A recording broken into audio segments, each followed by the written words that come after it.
Xbox On. Welcome to Xbox On, a podcast with one host about one console, Xbox. I'm said host, Jesse DeRosa, and on today's episode, we'll be talking about the latest Xbox news for the week of June 4th, 2026, including Fable has been delayed to 2027. Call of Duty Modern Warfare 4 has officially been revealed and shown. Tons of upcoming Xbox games were shown at the PlayStation State of Play event this week, all that and more.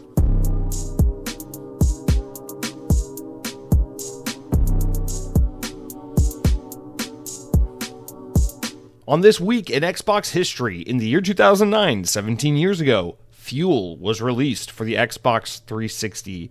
Developed by Asobo and Codemasters, Fuel was released 17 years ago, and now, all these years later, people all around the world are wondering when will Fuel be released yet again, as gas prices soar at fuel stations globally.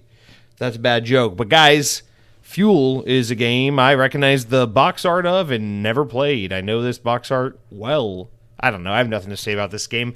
Off-road racing game. I mean, it's Codemasters, so obviously these guys would go on to do the Dirt series and, would be prominent for, what else do they do? What's the other one they do? The F1 racing games. So these guys have, quite the history and the pedigree. This is one of their first games that I don't know if it was super popular or big, but it's just I remember seeing this everywhere. I assume it sold well because I feel like every Blockbuster, every Walmart, every Best Buy is just always there on shelves. It's a very iconic cover art for me to see, but I have no experience or personal attachment to this game. I never played it once, so Fuel. Happy 17th birthday. Guys, welcome to the Xbox On podcast. We have a whole episode today. I thought I was going to be doing it's the calm before the storm. Let's talk about some predictions for the Xbox Showcase this weekend. But no, we got a full-ass news week. We got Call of Duty, which is weird. It's like, why did you reveal Call of Duty this fucking close to the Xbox Showcase? Why didn't you just save it? But also we talked about it probably would be released imminently, and it was. We got Fable news. The PlayStation State of Play just took place. So we got plenty to talk about. Asha Sharma is learning how to just constantly say things all the time and end up in the news cycle, just like her predecessor, Phil Spencer. So it's just a lot for us to get to. So cool, awesome, we'll take it. A lot of good stuff to chew on as we count down the days. 5 more to go as of the time of this recording. Until, of course, is it 5 more? Thursday, Friday, Saturday, Sunday. 4 more to go until the Xbox Showcase this Sunday, June 7th. I am very excited about this. I was not really all that hyped in the past couple months leading up to it, but I think things have lined up to where I'm pretty fucking excited. I feel like this has potential to be one of the best Xbox showcases, not from the point of the specific games that were announced and shown are just the best lineup they've ever had. I think more just in terms of this is a great opportunity moment to recapture and invigorate some excitement, reignite some excitement in the fan base. And I feel like they know that this is that opportunity. So if they want to take advantage of that, I feel like they could do some really goodwill gesture kind of announcements this showcase to really help amp up Xbox hardcore fans. Stuff about backwards compatibility, like the rumors about the backwards compatibility catalog being expanded to PC. So if you own games on Xbox 360, there's a path to access them on PC. Stuff like that would be, I know for the broader audience, it wouldn't, fix Xbox's woes, but for me, that would be a fucking mic drop moment. If they were like, hey, your whole Xbox 360 catalog is now available on Xbox and Xbox Play Anywhere now means something. It's like, I'd go nuts for that, man. That sounds great. But things along those lines, I don't expect them to show Project Helix and definitively say what the future of exclusive content is. It's too soon for these things. Asha's been in her role for a few months. These are decisions that are made over the course of a year or so. It'd be nice to have some more concrete information, but the Xbox that we're all waiting to see how it shakes out and plays out, I think won't be really ready for the audiences until next year. It's kind of what's so frustrating about the fact that Xbox executives never shut the fuck up, is because it's always baiting us into thinking they're ready to talk. Oh, we're about to hear all about what the big plans are for Xbox, but no, they're not ready because they're just talking when they ought to just keep their fucking heads down and get to work on figuring out what to do next. But that's okay. It gives us plenty to talk about on the show, and that's why I'm grateful for mouthy executives over there in Washington. All right, guys, so let's kick things off with a little bit of housekeeping, a little bit of organization. So like I said, originally this was going to be kind of like a predictions episode. We're just not going to have the time for that now because it ended up just being such a normal news week. So I just want to throw out a huge reminder at the top of the show. Obviously, this show is going live June 4th, regular release Thursday. But next week's show will be releasing 3 days early. So the Xbox Showcase will be this Sunday, June 7th. And then the next day, June 8th, the podcast will go live to cover all things Xbox's Showcase. And we'll talk about that in depth. But then that means 3 days after the 8th on Thursday, the show will not go live because you just got the show 3 days early, which means you're getting next week's show 3 days early, but then the following week's show you're getting a couple days later. You're waiting a week and a half as opposed to a week. So just want to put that out there. We've done this the past couple of years. I just feel like, I don't know. I feel this pressure and obligation to have a show for everyone every Thursday. So I feel bad not having something, but back in the day, back in the early days of Xbox On, I used to put so much pressure on myself to be like, oh, I got to have an episode the day after the event, and then I got to have an episode 3 days later, the day of the podcast. It's like, no, dude, this ain't my full-time job. I got enough real life shit taking up every fucking ounce of my energy. I'm not. I don't know. It's whatever. You got much better and more prominent Xbox podcasts to turn to if you need an episode 3 days after the last episode. So I apologize. I don't like to be the guy to not be there for you every time. Like, it's important to me. I take it serious that I do podcasts during the holiday weeks and stuff when other podcasts are taking off and things like that. But I really feel like it'd be useless for the show and redundant in a lot of ways to be like, oh yeah, the show goes live Monday and then 3 days later we'll have another episode. So I hope you understand. I hope you respect my decision. And that's that. So, all right. And then just as a reminder, so the Sony State of Play for PlayStation just happened yesterday as of the time I'm recording this. The Summer Game Fest, the Jeff Keighley whatever event, will be this Friday, June 5th, a day after this podcast goes live at 5 p.m. Eastern Time. And then on Sunday, June 7th at 1 p.m. Eastern Time, the Xbox Showcase, followed by the Gears E-Day Direct, will commence, and that is basically Christmas for Xbox fans. So, just as a reminder, that's kind of the schedule. That's where we are with things. I'm super excited. I love June for video game related stuff. It's so exciting. It's so fun.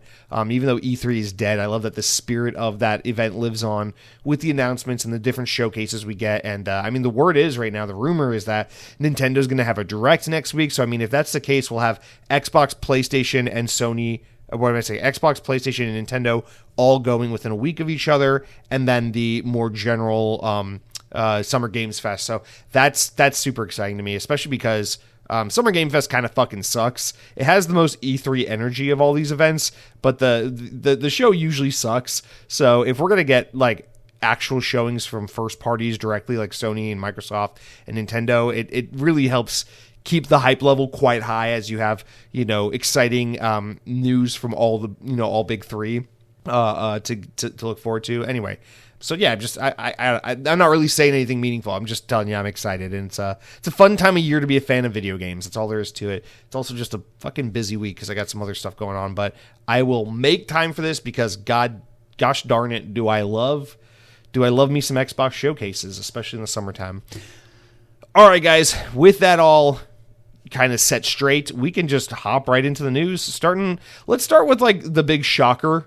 And then we'll get into what I think is the more fun. We have two headlining stories. One about Fable, one about Call of Duty. The Fable one is sad, possibly, something you could have seen coming. But also, it's actually something I'm not torn up about at all. And then the Call of Duty news I'm just super excited about. So let's get into it. All right, the murmurings and the rumors have come to fruition, and for better or for worse, sorry for those of you who will be greatly disappointed by this, Fable has officially been delayed to February 2027, Microsoft has announced.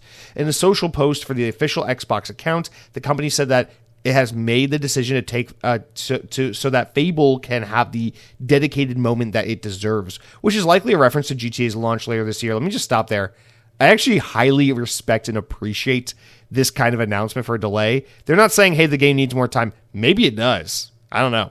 But I like that they're just like, listen, this game has been in development for 10 years. We spent a shit ton of money on it. We don't want to risk putting it up against GTA and having its lunch eaten for it, by the fucking game about hookers, So we're going to push it out of the GTA window and give it its moment in the spotlight. It's like, yeah, I actually fucking really respect that. It's a very adult way to talk to your audience, as if they could understand these things.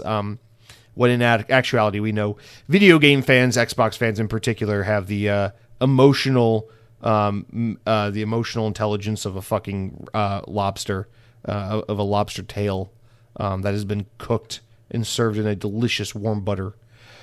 What am I saying? Okay, they continue on. This year, quote, this year is one packed with incredible games for Xbox players to enjoy.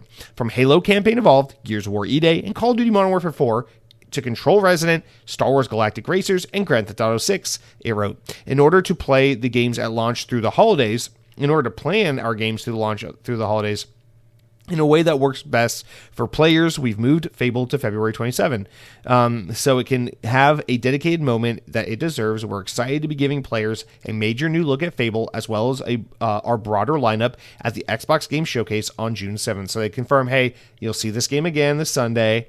The game's getting delayed to February. Sorry, not sorry. Please look forward. Matt Booty, Chief Content Officer at Xbox, claimed that in a new video posted on the Xbox YouTube channel that despite the delay, the game is in great shape. So he's there to do the damage control and say, we're not delaying it because we need more time to get it into shape. We're delaying it because we know this game doesn't stand a chance against Grand Theft Auto. There. You don't really need to say that. Whether it's true or not, it's kind of irrelevant. The game's getting delayed. That's all that really matters to the end user, is that the game is one that you must now wait for an additional amount of time for. I have no problem with this. As someone who's very much looking forward to Fable and who's very curious about Fable, I mean, I'm sure many of you are with me when I say, are you not overwhelmed enough with all the great games? I mean, I'm fucking drowning in games right now. Like, I just beat Lego Batman. I'm trying to play some Forza Horizon. There's not enough time for that. I just got into 007 First Light. That game's phenomenal. I have a backlog bigger than the fucking debt of the United States government, and I'll never address it. Just like our government. So that's a thing that exists. And all the while, I just want to keep playing Vampire Crawlers because that game is so fucking good. So it's a good problem to have, but like, I don't know, man, you take Fable and you delay it another like 5-6 months. It's like, okay, I'll just play one of the 75 other great games that are coming out. And I think this is kind of smart because it's like, listen, this is a year of Forza, Halo, Gears of War. It's like, I get that it's Xbox's 25th anniversary and you want to really go, all out, but it's like, don't be afraid to spread the field. Listen, like, Game Pass is not going to succeed or fail based on having content to feed the service. It seems pretty fucking obvious at this point that Game Pass is just going to flatline and do what it does no matter what. So feel free to be like, whatever. You got Gears of War and Halo to look forward to this year on Game Pass, and then next year you'll get Fable. It's like, who gives a shit? I mean, the fucking Game Pass subscribers aren't the ones keeping the lights on anyway, so who gives a shit about feeding them content? Game Pass is such a failed experiment at this point. It's like, I don't know, like, you can't take it back because that's all you have left. That's a revenue stream that you're dependent on, even though it doesn't turn profit. So it's like, you just got to kind of feed that big ugly monster you have, while hoping that Fable can make its money back through PC and PlayStation sales. And for the rare person, I guess, like me, who is dumb enough to pay $70 a game on Xbox when I could just subscribe to Game Pass and play it that way. Anyway, I don't know. I don't have much more to say about this. Whether or not it was delayed to get out of Grand Theft Auto's way, or to polish it up, or a little bit of column A and B, it's not really relevant. I don't really give a shit. This game looks great. I look forward to seeing it again this Sunday. I hope we get the best look at it we've seen yet. I'm tired of them focusing on cutscenes and panning over the open world. Like, just show me gameplay. Show me moment to moment extended gameplay, not cuts. I want extended gameplay. Show me that and I'll be good. And then you can leave me the fuck alone until next February. And I think that is more than enough while we look forward to an imminent Halo release, a Gears of War release. We're still playing Forza. We just got James Bond. We got Grand Theft Auto to look forward to. Modern Warfare 4 looks sick. We're about to get to that. Control Resident does look great. I mean, listen, I'm not just leaning into the marketing. I mean, they're naming some of the games I'm most excited about this year here. So, fuck it, dude. Delay Fable. It's disappointing, but we will absolutely live Unless you're dying and the doctor told you you're going to die before 2027 rolls around and you're dying to play Fable, no pun intended. I mean, then in that case, you're fucked because you're not going to make it to Fable. I'm sorry, bro. All right, guys. There's Fable. I don't know. It's one of those stories where it's like, I just deleted the story from my notes and everything got deleted except the word ape. I don't know what that's about. Anyway, I don't know. Fable getting delayed it's huge news, and the implications are big, I suppose. But it's one of those things where it's like, yes, this is big news, but like I don't have much to say about it. Give yourself another 6 months. I'll be fine. We'll be fine. Listen, we'll be fine. Okay, we'll be fine. Thank you. All right. All right. So with that said, let's go from the big sad news of the week, if you want to put it that way, and get into the big exciting news of the week. Listen, I would talk about this like it's a big deal, whether Xbox bought Activision or not. It's just icing on top that I can justify this kind of conversation because Microsoft bought Activision. But Modern Warfare 4 was officially revealed, and guys, I don't care what the internet tells you to believe. I don't care what your favorite content creator tells you to believe. I don't care how funny the comment trends on Reddit and YouTube are. Call of Duty doesn't suck. Some Call of Duty games are better than others. But Call of Duty keeps coming out and selling like crack because it's a good product. And holy shit, Modern Warfare 4 looks fucking great. So let's read this from VGC. It says, this year's Call of Duty, Modern Warfare 4, will be the first entry in the modern series to skip the PlayStation 4 and Xbox One consoles, releasing only on current generation hardware. Call of Duty Modern Warfare 4 launches globally on Xbox Series consoles, PC, PS5, and Nintendo Switch 2 on Friday, October 23rd. Hell yeah. Developer Infinity Ward confirms that its new gritty and authentic Call of Duty will be set in Korea and will also release on the Nintendo Switch 2 for the first time. Modern Warfare 4's 3 main modes, as ever, are campaign, multiplayer, and DMZ. That's right, because DMZ was awesome in Modern Warfare 2, and shoving zombies into DMZ for Modern Warfare 3, thanks to Sledgehammer being lame, was dumb, and Modern Warfare 3 sucks, and Sledgehammer needs to stop making games, and thank God Infinity Ward's back, and this is going to be a successor to Modern Warfare 2, and I cannot wait. It continues on, it says, the game is described as a technical benchmark for the franchise, but built exclusively for the latest generation of consoles and PC. Quote, a full-scale input erupts in a new theater of war on the Korean Peninsula. What the hell's wrong with me? In my fucking first grade, I can't read. Igniting a rapidly escalating crisis unlike anything the franchise has tackled before, reads a synopsis of the game. In the high stakes and unprecedented scale, rippled from the headlines of narrative, a volatile mix of political tension, shadow operations, and outside interferences pushes the world towards the brink of war. Quote, Private Park, a young Korean grunt soldier, is thrust into combat for the first time as he and his squad are forced to overcome the impossible odds in a gripping zero-to-hero journey. Captain Price returns and forms a rogue alliance operating outside the system and apart from the Task Force 141 team he once called his own. Activision promises a mission set of diverse global locations, including New York, Paris, Mumbai. Here we go. For the year's multiplayer suite, Infinity Ward says it will deliver 12 core 6v6 maps on day one, alongside gunfight maps and big war maps. Hell yeah. Built for vehicle and infantry combat. And Kill Block, a dynamic battleground with more than 500 configurations to reshape routes, sightlines, and cover to keep players adapting round after round. I don't know what that is, but I look forward to learning about it. Players will be able to choose from 2 prestige paths in multiplayer: Classic Prestige, returning from Black Ops 7, and Regular Prestige, returning from the past 5 years or so of Call of Duty. Classic Prestige delivers a traditional reset experience, relocking creative class progression, and in exchange for increased XP earn rates into exclusive prestige rewards. Finally, Activision says that the DMZ mode is returning with a new weather system. With a living world, the conditions in the exclusion zone are always shifting, with changing weather, dynamic military objectives, and hostile forces moving throughout the zone. Call of Duty Modern Warfare 4 is developed by by Infinity Ward, lead team Infinity Ward, with support from Beanox on PC and Digital Legends on Nintendo Switch 2. Alongside this exciting news comes information that Warzone, the popular Battle Royale mode, is shutting down on PlayStation 4 and Xbox One consoles later this year and will soon be removed from digital storefronts. My God, how I wish what that read was Warzone is shutting down, period. That'd be fucking sick. Modern Warfare 4 is awesome. No more Nicki Minaj skins. We're back to real good Call of Duty time. And fucking rotten hell Warzone. But we can't have it all, but I'll take this.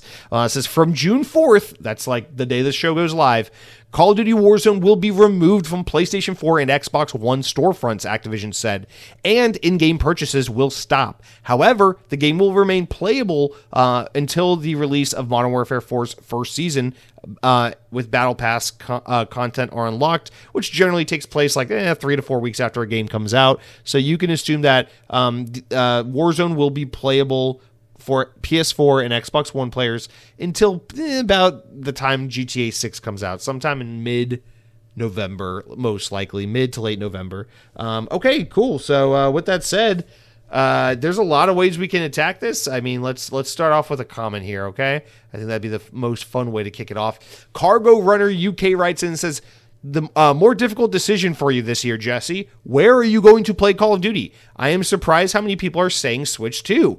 I'm also glad Fable is delayed. There was just too many high-profile games this year. I want Fable to have some space so that it has the best possible sales.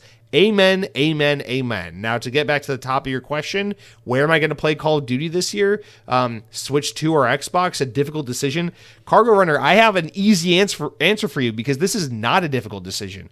Yes, finally, after years of Xbox seemingly fucking baiting us and lying about bringing Call of Duty to Switch if they ever purchased, if the Activision deal ever went through, we are finally there. And you know what? Finally understanding, like, kind of contextually on how third-party games have gone the past year or so, that the Switch 2 is kind of on par with the Xbox Series S. This kind of makes sense. It's like, this is the year where we're finally dropping Xbox One and PS4. And now you can kind of add, time and room for a Switch version of Call of Duty games.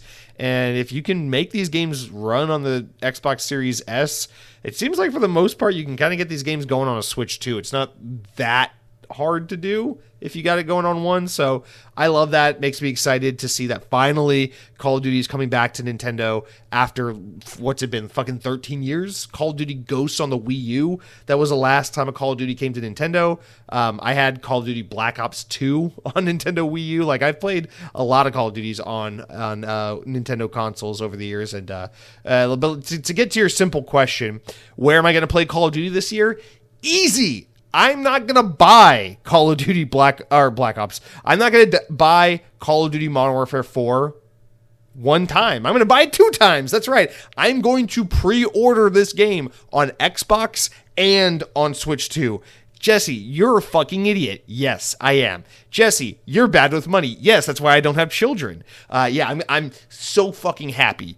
$70 on one, $70 on the other. I am so happy after tax to give $150 on October 23rd to Xbox and Microsoft and Activision or wherever the fuck gets the money, so that I can play this game, with cross progression on my PC, my ROG Ally, or my Xbox Series S and X, by purchasing it on Xbox, and then also play it on my Switch 2, whether docked or in handheld, because I'm a fucking child, and the curiosity of playing a Call of Duty game on a Switch again, or on a Nintendo console again, is too tantalizing for me to say no to, but the idea of solely buying a Call of Duty game on a Nintendo platform is a mistake, which I've learned over time, because in the past, I've done things like, I have Black Ops on Xbox, I have Modern Warfare on Xbox, and then I'm like, kind of curious, I'm going to pick up Black Ops or Modern Warfare on the Wii also. And I've done that. I've had Call of Duty games on the Wii. And then in 2012, I made a big mistake and I said, Black Ops 2?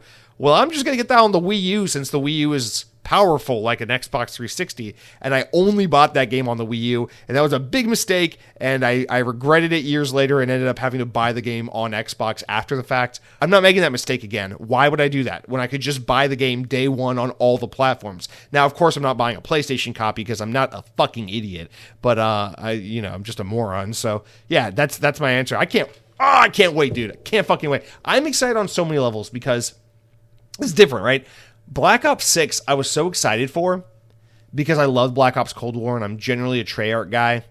But Black Ops 6 disappointed me so fucking hard. At first, I didn't understand how disappointed I was in that game. But over the course of that game's life cycle, I was just like, damn.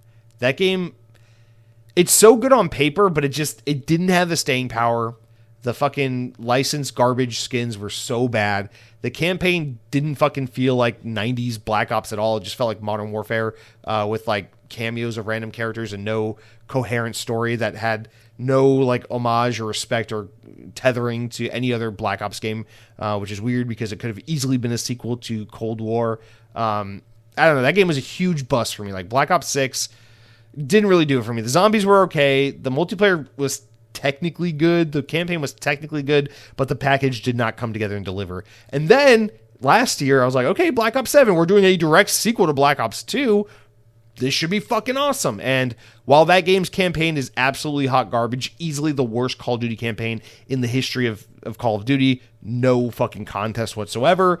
Black Ops 7 has fantastic multiplayer and actually pretty rock solid zombies, but still, there's a problem with Black Ops 7 where it's like, I played like 30, 40 hours of it when it came out, and then I kind of just fell off real quick. I was like, this is great. This is really good, but I'm going to go back to Battlefield 6. And I don't know if this is a permanent thing or what the fuck's happening, but the little boy that grew up wanting to always play like Halo 3 and Black Ops, these days kind of just wants to play like Battlefield and Modern Warfare. I guess I like the more gritty, modern, realistic style, sim-like take on Call of Duty and Battlefield. Not to say that Modern Warfare by any stretch of the imagination is realistic or mil-sim like, but it's compared to Black Ops, it is much more that way.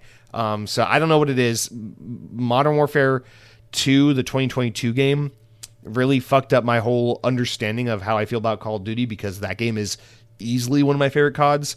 And the idea that this is going to be the sequel to that game is super exciting because you got to remember, Modern Warfare 3, I don't know why, I fucking hate Activision for letting this happen. I hate Activision for letting this happen. I hate Activision for letting this happen. I wish Xbox could have stepped in, but the timing didn't work out, and I doubt they would have done it anyway, but I fucking hate Activision for letting this happen. But having Modern Warfare 2019 be this excellent game, and then Modern Warfare 2 being this excellent follow-up, and then just giving the fucking third entry to Sledgehammer and being like, here, take 11 months and just slap together some half-ass bullshit direct sequel to Modern Warfare 2 like in under a year. They're just like, sure, here's a pile of smoking garbage. And it's like, okay, let's put that out at full price and call it Modern Warfare 3. It's like, that was such a fucking Star Wars, the Rise of Skywalker moment for Call of Duty. It's like, why would you do that? Why did you have to shit on your own product like that? But knowing that Modern Warfare 4 is a proper sequel in this series from Infinity Ward, 4 years in development, the real Modern Warfare treatment. Like this is something I'm very excited for as someone who the last Call of Duty I really, really connected with and loved and was truly addicted to was Modern Warfare 2. So I'm hoping that this game gives me that fix again because just the past couple of years of Call of Duty, they've been great. They've been good. They've been great. They've been serviceable by all means, but I want to get hooked again. Hook me, daddy. Like put your hooks inside of me, daddy. So I'm hoping Modern Warfare 4 does that. I'm looking for this game. I think it's fucking sick. I hope, we already have confirmation. They're doing a lot of things with this game. We don't have to get too nerdy. It's not a Call of Duty podcast, but I could go on and on with some of the things they've announced that they're doing and changing that have me super hyped. I will just say one thing right out the bat that has me super hyped is menus-wise, they're moving away from the format that Call of Duty games have had the past like 5 entries in a row, where you're like in lobbies and you just have characters just walking towards a nothing abyss as you load and try to matchmake. They're getting away from that stuff. So I'm like, man, wouldn't it be cool since they're touting this as like a new generation of Call of Duty and everything, like a new step forward, they're dropping less gen. It's like, wouldn't it be cool if this was the part where you drop the fucking Call of Duty launcher and you just go back to releasing Call of Duty games a la carte, where I don't download Call of Duty the package and then add Modern Warfare fucking 4 or Black Ops 7 and whichever one I want to play to it. Let me just download Call of Duty Modern Warfare 4 and have that be its own game, its own separate download, its own separate launcher, its own separate experience. It looks like menus-wise they're moving in that direction, but this game's probably still tied to the Call of Duty launcher from what I can tell here, which is super, super disappointing. But a step in the right direction nonetheless. And they're already like promising like, hey, we're gonna be really true to form with the skins in this game. We're gonna be really true to Modern Warfare's heritage and its identity. So who knows? It's lip service until they prove otherwise. To Treyarch's credit, they said they were going to do that with Black Ops 7.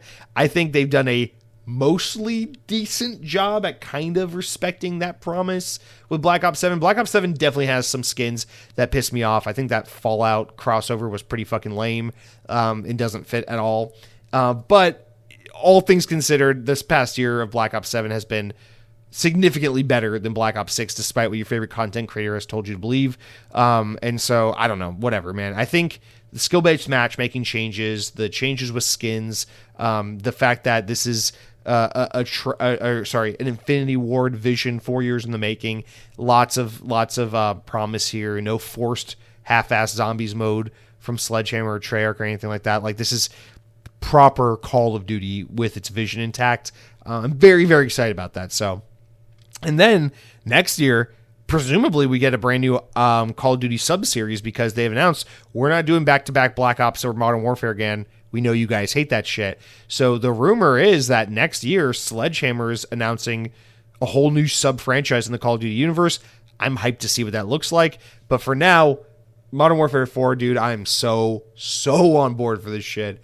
Can't wait. With cross progression, it's a no-brainer, dude. I'm gonna be fucking like, oh man, I'm gonna play Black Ops. Why do I keep saying Black Ops? I'm gonna play Modern Warfare 4 downstairs on my Xbox, and then I'm gonna get kicked off the TV. I'm gonna go, no problem. I'll play it on my Xbox Ally S or whatever the fuck it's called, and then I'll play that. And then I'm out of battery. That's fine. I'll switch over to my Nintendo Switch, and then I'll play that. And then the doctor will be like, you got to stop looking at tiny LCD panels. And I'll be like, no problem. Let me put the Switch in its dock. And then I'll put it in the dock, and I'll use the Nintendo Pro controller, and it will feel so good. And then I'll play Call of Duty there, and it's like I'll play Call of Duty everywhere, even in your underwear. I'll play Call of Duty everywhere. So I'm hyped. I think this game looks fucking sick. To everyone who is a hater and thinks it's cool to hate Call of Duty just because you're too cool for school, go suck your own dick. This game is awesome. It's gonna rule, and that's all I gotta say, man.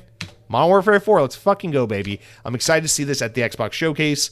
Really happy about what we've seen so far, and out of respect for those of you who don't care about Call of Duty, I will stop talking about Call of Duty in 3, 2, 1. Okay, next up, actually I'm going to take a sip of water.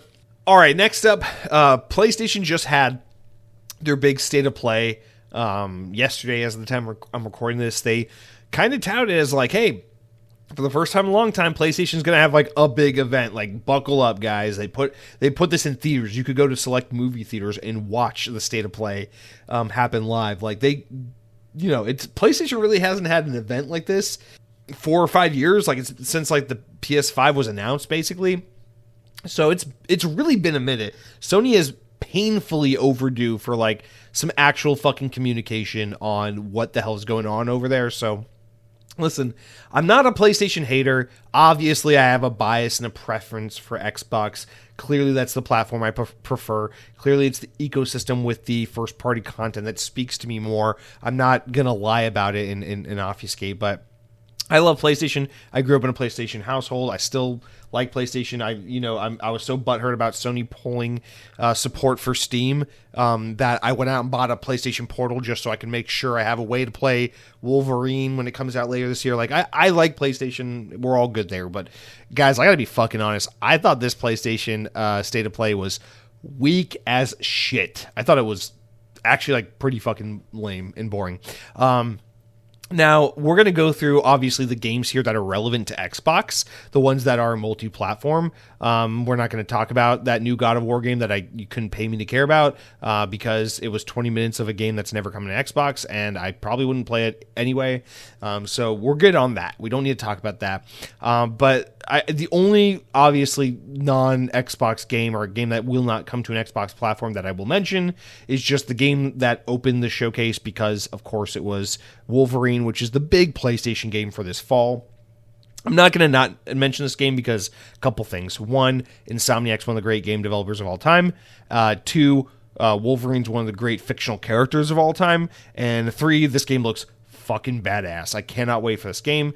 I got my PlayStation Portal ready to go. I'm going to use it for really the first time, maybe only time ever, when this game fucking hits on, what is it, September 15th or 25th or something. I'm there for that game day one, no doubt about it. It looks so sick. We don't really have to get into it, obviously. It's not an Xbox game, but I'm hyped about that game. So other than that, we'll just now obviously talk about games that are coming to Xbox that were shown at this event.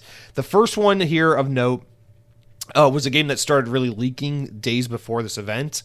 So people were kind of expecting it, but Rayman Legends Retold was revealed. And I'm a little bit confused about this game. So it is a remake of the 2013 Rayman Legends game, which was a Wii U exclusive. And then like a year later, no. Was it, the game came out in like 2012 when the Wii U launched. And then like a year later in 2013, it came to Xbox 360 and PS3 or something like that. It was something to that effect. Anyway, I never owned Rayman Legends, but I played the demo at Wii U kiosks at GameStops, and then I played it again somewhere else. I don't remember, but I've never beaten this game. I've just played it a couple times, a couple levels here or there. This game was beautiful. I liked Rayman Legends a lot. It's a game I probably would have enjoyed playing through if I had it. But it was made in that UbiArt engine where they made Child of Light, and it had that really pretty kind of like 2D not hand-drawn, but like that 2D animation look to it. So what this is a remake. So now they're making it in the Ubisoft Snowdrop engine, and it's 3D. It's a 2.5D game, but like the environments and objects and stuff are in 3D. The thing that's confusing about it is in the trailer there are multiple points where they show the game shift from 2D into 3D, kind of like how modern Sonic games have 2D segments and then they play otherwise in 3D. This feels like an inverse of that, where it's like a 2D game that switches into 3D during certain segments of levels, where you can play it kind of like a Rayman 2 kind of like 3D platformer game. I can't tell though if that's only during these segments where you're riding on the backs of these like fucking little dragon things, or if it's just random parts of the levels. I couldn't really find any confirmation about that anywhere online, but I will say the trailer shown this game looks really good. I know people absolutely adore Rayman Legends, and so it's cool that they're bringing it back. I guess that game is old enough now. It's 13, 14 years old. It's old enough to remake it, even though to me it feels like a game that came out 2 years ago, because this is how time works. And when you become an adult, you start realizing how fast time goes, and things that would have felt like a lifetime ago as a kid now feels like 2 years, and I'm dying and getting old every day. It's scary, but this game looks really, really good. They're adding a lot of story content to it. They're adding a lot more content to the game to make it look and feel like something totally different, but it is in essence a reimagining, if you will, of the 2013 game Rayman Legends. So probably won't be picking this game up. I don't know. It comes out October 1st, and it's nothing I need to run to, but it looks really good. If it weren't for the fact that we're so fucking inundated with so many goddamn games, I'd probably be more interested in checking this out.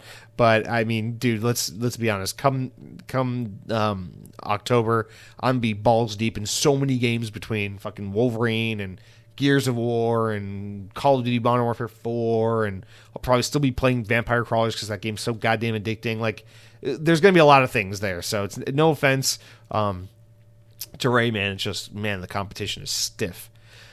All right, next up, we saw that new Tomb Raider game. Crystal Dynamics showed a new trailer for Tomb Raider Legacy of Atlantis and confirmed that the game's been delayed out of 2026 into next year, 2027, which is, again, just like Fable, fine by me. There's too many fucking games coming out. By all means, I'll wait another year. But yeah, this game continues to look great. Remember that this is kind of a reimagining of the original Tomb Raider, and then the other Tomb Raider game that was announced last year is going to be like the sequel to that game, which will be a brand new Tomb Raider game. So this is like a new game that is a reimagining interpretation of the original Tomb Raider, and then a sequel to this will come out about a year afterwards. I don't know. I don't know what to say. The game looks cool. Dinosaurs in the Tomb Raider universe is just so funny when you consider that this now looks like modern Tomb Raider and not like PS1 Tomb Raider. But I'm all for this. Tomb Raider is a nostalgic series for me. I really have loved the newer entries from Crystal Dynamics, and I'm so glad to see that they're going to continue forward with making something that is in some ways a continuation of these newer games we've got in the past decade or so, but also kind of a touchback to classic Tomb Raider. I think that's really cool. I think it's a great way to bleed and blend together these two distinct eras of Tomb Raider, and I will definitely be there to play this game when it comes out next year, whenever next year that is. But yeah, it looked good, but we've already seen this game. And this is kind of a reoccurring issue with this PlayStation event, is it's like, here's a look at a game you've already seen. Here's a look at a game you've already seen. Next, a look from a game you've already seen. Followed by that, get all new gameplay on a game that we've already showed off. And it's like, listen, there's nothing wrong with that. Like, we want to see these games a second time and then get firm release dates and all the rest. But like, I don't know, man. It's like you have no fucking surprises at this goddamn event. All they showed was like that new God of War game that I don't care about. Like that's like all there was here. That being said, well, I also should mention that Marvel Tokon Fighters game looks looks so good. That's obviously not coming to Xbox, but it is coming to PC, so I might pick it up so I can play it on PC. I don't know. What am I saying? Dune Awakening. So this game is coming to Xbox on September 22nd. The console release will include a new single-player mode, which will be added to the existing version of the game on PC that's been out for a while. Dune Awakening, I'm trying to remember. This is the one that's... Let me back up actually a little bit. Yeah, this is the Dune game that's like the survival crafting one and all that. I don't know. It's going to be very narrative-driven with the story mode now in place. Listen, I really want to watch the Dune movies. I'm very confident I'll love them. But this game does absolutely fucking nothing for me. I'm sure that there's an appetite for this game because I know Dune is very, very popular right now. I know people love games that are about exploration and crafting, all the rest. Good for those people. To me, there's no way to... There's like pretty much nothing you could do to turn me off a game faster than mention like crafting, survival, or maybe like Souls-like mechanics. So this game does absolutely nothing for me. But it looks good. It looks high quality. It looks polished. It's coming out September 22nd. And so finally, after a while of being on PC, console players will have access to it. I don't have anything to say about the game otherwise. Onimusha got a release date and is getting a demo. So the new Capcom game, Onimusha, which Way of the Sword, which is... I don't know how long it's been since an Onimusha game has come out. I associate this series with like PS2. It's been a long time. I think there were one or two of them in the Xbox 360 era. But this new entry in the series, Way of the Sword, which has been announced and shown before, has a firm release date of September 25th and a new trailer. So this will be coming to Xbox. And much like how they handled Pragmata, there is a demo and it's out actually now. So if you want to get a taste for this and say, hey, is this a game for me? Is this a game I would play? You can go ahead and download that demo because, as we know, Xbox people don't like paying for games. So a demo is a great way to get a taste for this game for free, since it's all you motherfuckers like at this point is free games, you fucking mooches. Nah, I'm just kidding. But yeah, whatever. If you want to give it a go, I'm tempted to give this game a go. Capcom, you have overfed me this year. There are other publishers and developers that need some attention and some love. Can you slow down with the onslaught of games you're putting out here? But yeah, I don't know. I didn't feel any kind of particular way about this. I don't know that it's a game I'm going to be playing this year, but it looks cool, looks good. That's the problem is it's like the games have to look incredible to really grab your attention or incredibly unique, because there's just so many good games to play that's like a game that would have once been like, yeah, I'm interested, let me try that out, is now just like, oh, that's cool, but I just don't have the fucking time. I don't know Onimusha like combat style really what to compare it to, because it's not Souls-like, but it is not as like fast and fluid as like Devil May Cry. But I don't know. I've never played one of these. I know my brother loves this series. I don't really know shit about it now that I realize it. It's just a series that's always kind of exists in the background as I've ignored it. All right, let's talk about this next one. So this was the only surprise at the PlayStation event. I would literally say this is the only surprise. And I'm actually pretty excited about it. I think it's pretty fucking cool. So this will be coming to Xbox. It is a new Stuntman game from Saber Interactive. I guess because they had THQ stuff, and so Embracer is able to... I don't know. But Saber Interactive is revealed Stuntman Hollywood, which, for those who don't remember, Stuntman was this racing action game from the PS2 that got a sequel that was on Xbox 360. I think the first one came out like 2002, 2003. The second one came out like 2007. I don't remember. I think it was the 360 one I played. I played a demo of it, so I never like really extensively played this game.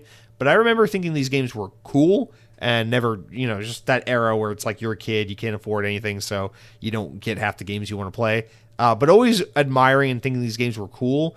And seeing this announcement was really fun. This is what I love about this like European Embracer, Saber focused entertainment kind of teams where it's like we can get the AA stuff back. We can get some like old B, C list kind of IP back into the games industry. I think this game looks actually fucking sick. So for those who need like the elevator pitch, the Stuntman series are like you're in these different like car scenarios, race scenarios, stunt scenarios, and they're based around like Hollywood movies. Like in the previous games, there was nothing licensed, so it was always like parodies of like here's a car chase sequence where you're driving like a Jaguar type car, and it's in like on this movie set filming a scene for like a James Bond type film or like a Batman type film or like a scene for like whatever. And then in this game, though, what makes it different from the previous entries is they actually have proper licensing. So they have Universal partnered up with them, and so they have Universal licensing. So they're going to have like Fast and Furious and Back to the Future and Knight Rider. And so instead of having like these different scenarios that are parodies of things like fucking, I don't know, Lethal Weapon or whatever, they're going to have like actual movies like Back to the Future and Fast and Furious. Well, I guess it's cool because obviously like if you go back in time to like 2003, 2007, that's probably what they would have wanted to do anyway if it wasn't so cost prohibitive, is to get IP to attach to these things. But I feel like kind of some of the charm of it was that it was its own game and it was parodying like genres of movies, not actually like trying to get fans of this movie or that movie to pay attention to the game. So I don't really like that in this game. They have actual IP that they're going to actually do like a Back to the Future one, a Fast and Furious one, a Knight Rider one. I think that's actually kind of lame and waters down what's cool about this game a little bit, but who gives a shit what I think? I'm sure a lot of people will be far more interested in the game as a result of it having the IP connection. But either way, I think this game looks awesome, sounds fucking awesome. This is the kind of return of the AA that I yearn for. So I will be there to support this game easily. I don't think did they put a release window on it? I know they didn't put a firm date, but did they put like a year or a month or anything on it? Let me double check. Announcement. Yeah, it just says coming soon and wish list now. So no, we don't have a date on it yet, but this game looks fucking sick. So I highly recommend if you're a car guy, if you like Burnout, if you like stunt racing and things like that, this is a game that might tickle your fancy. So you get the crashes, you get the stunts, you get the jumps, you get the racing and the cool action, and it looks like a good time. There's two more games that were shown at this event that I think are relevant to Xbox people. The next one here is a game called Ill, which I actually don't remember this, but apparently this game was announced like 4 or 5 years ago, and I just forgot about it. But Ill is a realistic first-person action horror game that takes players into a dark fort overtaken by a mysterious entity. This is how the story is described. But anyway, the game will feature a visceral dismemberment system, realistic physics, and create an atmosphere of relentless terror.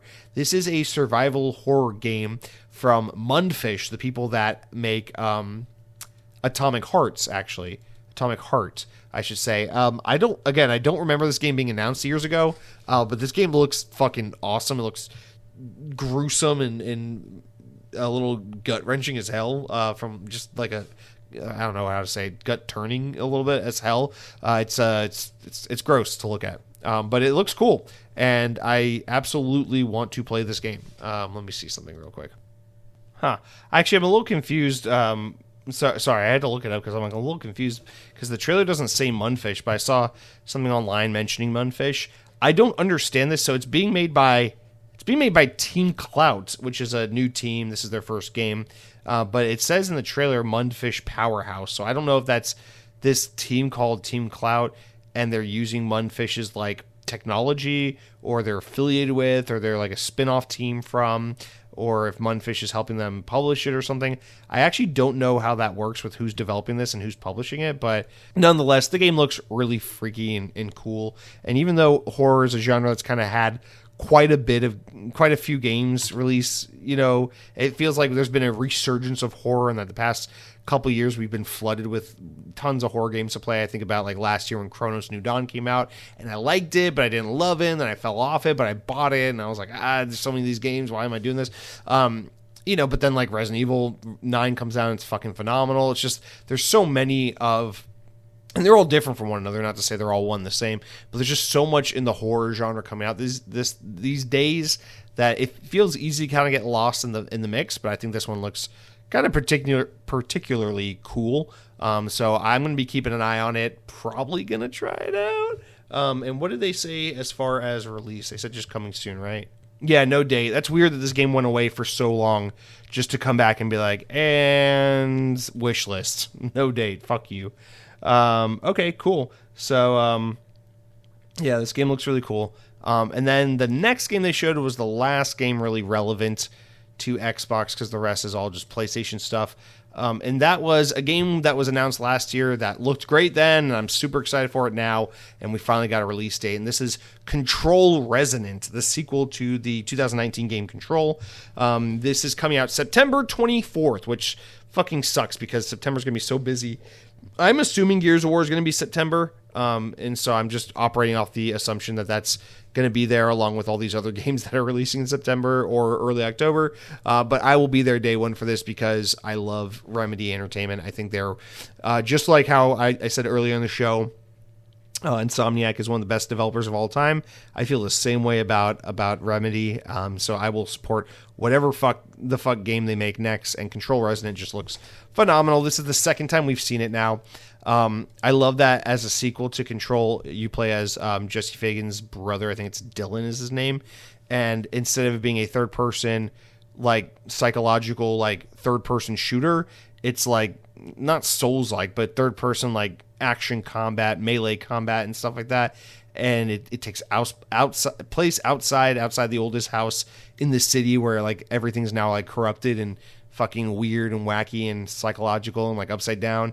And it's just so cool that like as a sequel to Control, they didn't just make a second Control game. They made like a different game that looks and plays different and is, in its genre and combat, in many ways, a totally different kind of game. But narratively, it is the sequel to Control. But the actual game itself is something different. That's kind of like a more exaggerated version of what they did with Alan Wake 2, where Alan Wake 2, it's a sequel to Alan Wake, and there's some similarity in terms of its gameplay mechanics and stuff, but like it's kind of a different game.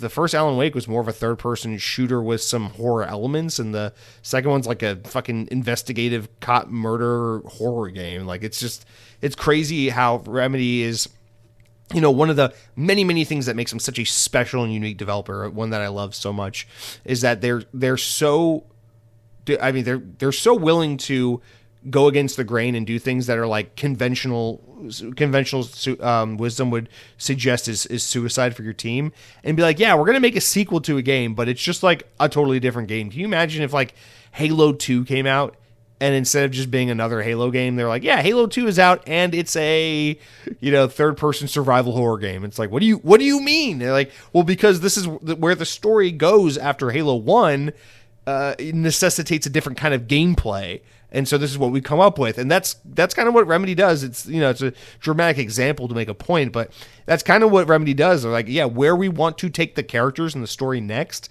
necessitate kind of a different video game altogether, a different genre, a different play style. And I just think that's so fucking unique and bold and creative. And just economically, it's a horrible fucking decision, because it's like, wow, the whole point of sequels is to try and expand on what made the first one great and capture a larger audience. But they're like, no, that's not the story we want to tell. We're doing something different because this is what we want to do. I'm like, it's one of those things where it's like, I fucking love Remedy. This is one of those teams where it's like you wish you could buy the game for $150 instead of $70 because you really want to show your support to this team that's like truly one of the only indie teams out there. They're not taking they're not taking the money to go be acquired by this team or that team. They're not owned by any big publisher. I mean, in fact, if anything, they self-publish now after years of working with a Microsoft here or an Epic Games there.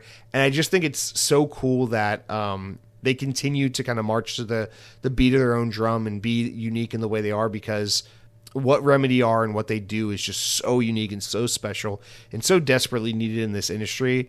And I will always just cherish and praise these guys, even if they're making things like FBC Firebreak, which came out last year, which was very competent and fine and even a little fun, just totally not my thing. It's like I always respect and appreciate that these guys are incredibly creative and insanely talented, and have a wide variety of skills where they are able to just kind of pivot from one idea to another and make games that are truly unique from one another, all while fitting into the same universe. And it's just so cool. There's no one else like it. And this game just continues to look fucking badass. So Control Resonant, September 24th. That is easily, that's what I'm talking about. It's like, sure, delay Fable. I don't give a shit. I'll play Control in September. I'll play Black Ops. I keep saying Black Ops. I'll play Modern Warfare 4 in October. I'll play Grand Theft Auto in November. And then all the other games that come out around that time that I'm forgetting right now, and Gears of War somewhere in there, and Halo's in July. It's like, dude, fucking shut up. Delay whatever the fuck you want to delay. I'm overwhelmed. So yeah, this game looks absolutely fantastic. But that's it for what all took place at the PlayStation State of Play event. Great games to look forward to. The unfortunate thing is pretty much everything we just talked about has already been announced and shown. And then on top of that, PlayStation had like one game announcement because even though Xbox got an endless amount of bullshit for years and years about not having enough games, PlayStation doesn't get any shit for the fact that they don't have any fucking games because they made a bunch of shitty live service games.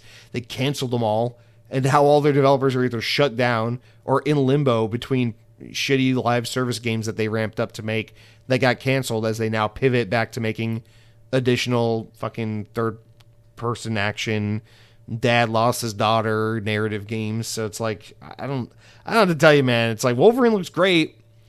New God of War game, I'm sure people are going to be hyped about that, but it's like, I can't believe this is all you fucking have. We're like nearing the end of the PlayStation 5 generation, and like all you've done is make like a new Ghost of Yotei, a new Horizon game, a Wolverine game, and now a new God of War game. It's like okay, I guess PlayStation's so great. PlayStation's so great that it has to overwhelmingly be the console that everyone on the goddamn planet falls over themselves to buy. Fuck the $300 Xbox. It's the best value ever.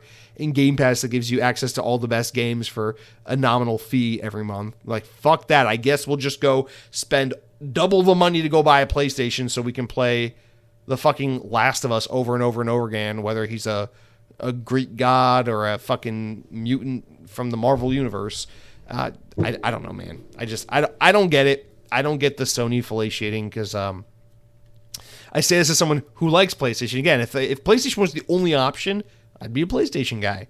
It's just like when you look at what's going on Steam, when you look at what's going on Nintendo, when you look at what Xbox is doing, it's like, really? PlayStation's the one that gets your attention? Okay. I'm talking about the games. I'm talking about the ecosystem. I'm talking about the features and the online community and everything. It's like, really, PlayStation's the one that gets your attention? Okay, whatever. All right, let's stop knocking on PlayStation and start knocking on Xbox because they kind of suck too. Don't forget that. We love Xbox, but Xbox kind of sucks. So let's talk about the story of the week that involves Xbox executives not shutting up when they need to just shut up. All right, here we go. From VGC, Xbox CEO Asha Sharma has called the decision to include rival platform logos into upcoming showcase a miss in response to fan backlash. Last Friday, Xbox leadership team discussed plans for upcoming annual Summer Games Showcase, which is due to take place this Sunday. In the podcast, the Xbox podcast, Chief Content Officer Matt Booty was asked if the showcase would continue its transparency regarding which platforms feature games to be released on. Typically, first-party game showcases like Nintendo Directs or PlayStation State of Plays don't mention rival platforms in their game trailers that they show, leaving viewers to find out later which consoles games are actually fully releasing for. However, Xbox has broken this trend in recent years after years of participating in this practice, alongside its push towards a multi-platform release strategy, and clearly signposted when revealed games are coming to PlayStation or Nintendo. Speaking during the Xbox podcast, Matt Booty confirmed the policy of transparency would continue, saying, quote, "We'll be very clear about which platforms a game is coming to, and we want to continue that precedent." He said, "I think that we've got a good system, and we're going to make it clear in the showcase. I think we've got a good system in place. We're going to show whatever." However, fans weren't happy with this comment. And a little Twitter fire broke out over it because that's what Twitter's for. And prominent Xbox influencer Clobril on Twitter wrote the following. He said, "I feel like the bare minimum expectation many had was for Xbox to really focus on their own platform, at least for the time of the showcase. Seemingly, this sentiment was significant enough that Xbox's new leadership team noticed. And then that Friday evening, Asha Sharma published an apology and claimed that the policy would be reviewed, saying, quote, "Seeing the feedback on the logos, it was a miss, and I own it. We are talking about how we adjust for future Xbox shows." So this is the silly thing about this stuff. It's like, these are the kinds of minuscule things where it's like, you don't need to talk about this. You are the CEO of Xbox. When you're out there on Twitter responding to the Xbox fans about whether or not a trailer for Gears of War E-Day at the Xbox showcase, whether or not it should show the PlayStation logo or not, it's like, when you're commenting on that, you've lost the fucking plot.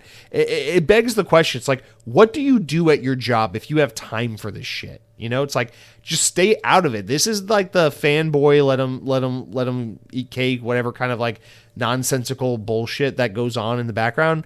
And you just ignore it while you're busy running a fucking company.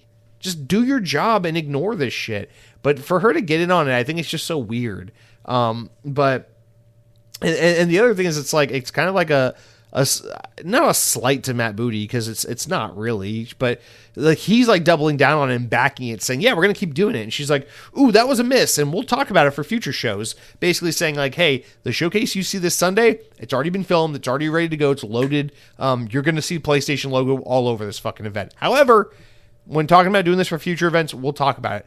But this is more of the smoke and mirror stuff where it's like, listen, I think I also fall in the camp of someone like Clobril, where I'm like, yeah, I get it, man. It's like, I don't know why Xbox feels like they have to go above and beyond so fucking much and constantly be like, hey, we're the friendly guys. It's like, it's not like, I don't know. It's not like PlayStation's the kid who's like, you're fat and smelly, I don't like you. And you're the kid who's like, rubber glue sticks to you. My mommy told me to be nice to people. Even if they're mean to me, I'm going to be a good boy.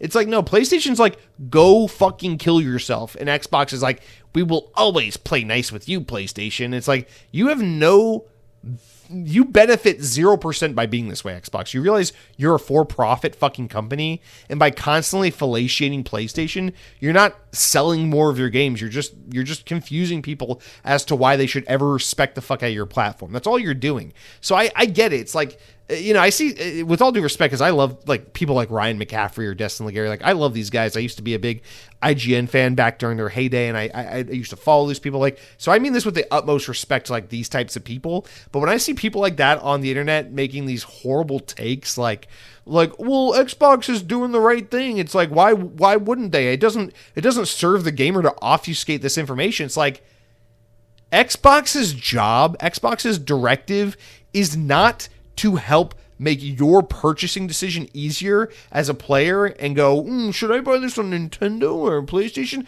Their job should be buy our console, buy our games, buy third-party games in our ecosystem, give us your money, fuck the other guys, don't give them money. And yeah, I guess if you're gonna have to give them money, buy our games on their platform, but don't give them money. Like, that should be the message of Xbox, because you're a fucking for-profit company. Don't forget, Xbox is run by Microsoft, one of the most cutthroat, evil fucking corporations in existence that will fuck over and kill anyone to make a quick fucking buck. So don't act like it would be unprecedented or out of character for Xbox to be like, fuck PlayStation. We're not showing your stupid logo at our event to promote our games. But it's like, I don't know, man. I just think it's a stupid... Xbox doesn't owe the consumer anything in this regard. And this whole idea that it's like, oh, well, you're doing right by the customer by saying, like, here are all your options. Here's the Modern Warfare 4 trailer at the Xbox Showcase. Just so you know, it's going to be available on PlayStation 5 and Switch 2, so choose wisely. We make less money on those platforms. Like, there's no point in doing that. People are going to find out. The whole point of, you know, withholding those logos on your event, like the PlayStation event we just fucking talked about, they showed a trailer for Control Resonant, and at the end of the trailer, it showed the PlayStation logo and not the Xbox logo. The idea is that PlayStation's like, sure, if you want to go find out that this game's on Xbox, be our guest and go buy it there, but we're not going to help them sell any fucking copies. We want you to buy Control on our platform and fuck the rest. Like, that's business, man. Like, I don't know, like... That happens at my work sometimes. Like, I'll be talking like to people at my work, like clients or customers, and they'll be asking me questions about like what our competitors do. I'm like, why the fuck would I know about our competitors and help you choose them over me? It's like, what makes you think you're gonna go like to fucking McDonald's and be like, hey, I have a question. They're like, yeah, what's up? How many calories are in a chicken chalupa supreme over at Taco Bell? It's like, I don't fucking know. And it's like, well, can you help me out? Can you look it up for me? It's like, I'm McDonald's, order a Big Mac or get the fuck out of my restaurant. And I feel like Xbox is kind of losing the plot. And I think what's frustrating, and I don't mean to speak for Clobriel because I don't fucking know, but I think what's frustrating for Xbox fans, if I'm speaking for myself and then kind of assuming that the sentiment I feel is similar to that of a lot of the Xbox community, it's like, It's not that I want PlayStation players to not have my games. These are my games, not your games. It's not that, like, I don't want people to have fun in other places. It's like, it's one thing to be like, hey, we're going to make the tough decision to put Halo on PlayStation. It's one thing to do that. It's another thing to come out and be like, our fucking community manager is wearing a PlayStation shirt and we're going to put Halo on PlayStation, and then we're going to say, for no fucking reason, we're always going to support Halo on PlayStation. We're always going to put future Halo games on PlayStation. We love PlayStation. And then you're showing the fucking PlayStation logo all over Master Chief's fucking nipples during like presentations at Xbox presentations. It's like, when you do this stuff, all it signals to your core audience, your ride or die people, the people that fucking keep you here and keep paychecks coming to your fucking bank account, all you're telegraphing to those people is like, fuck you, you're dumb. You keep buying our consoles, you keep playing in our ecosystem, you keep playing our games, you are stupid. Go buy PlayStation. That's kind of how it reads. It's like, you know, like how boomers go, what am I, chopped liver? Like if you're a boomer and you're from like New Jersey, you always go around saying, what does that make me? Chopped liver? That's how I feel as an Xbox fan. It's like, what does that make me?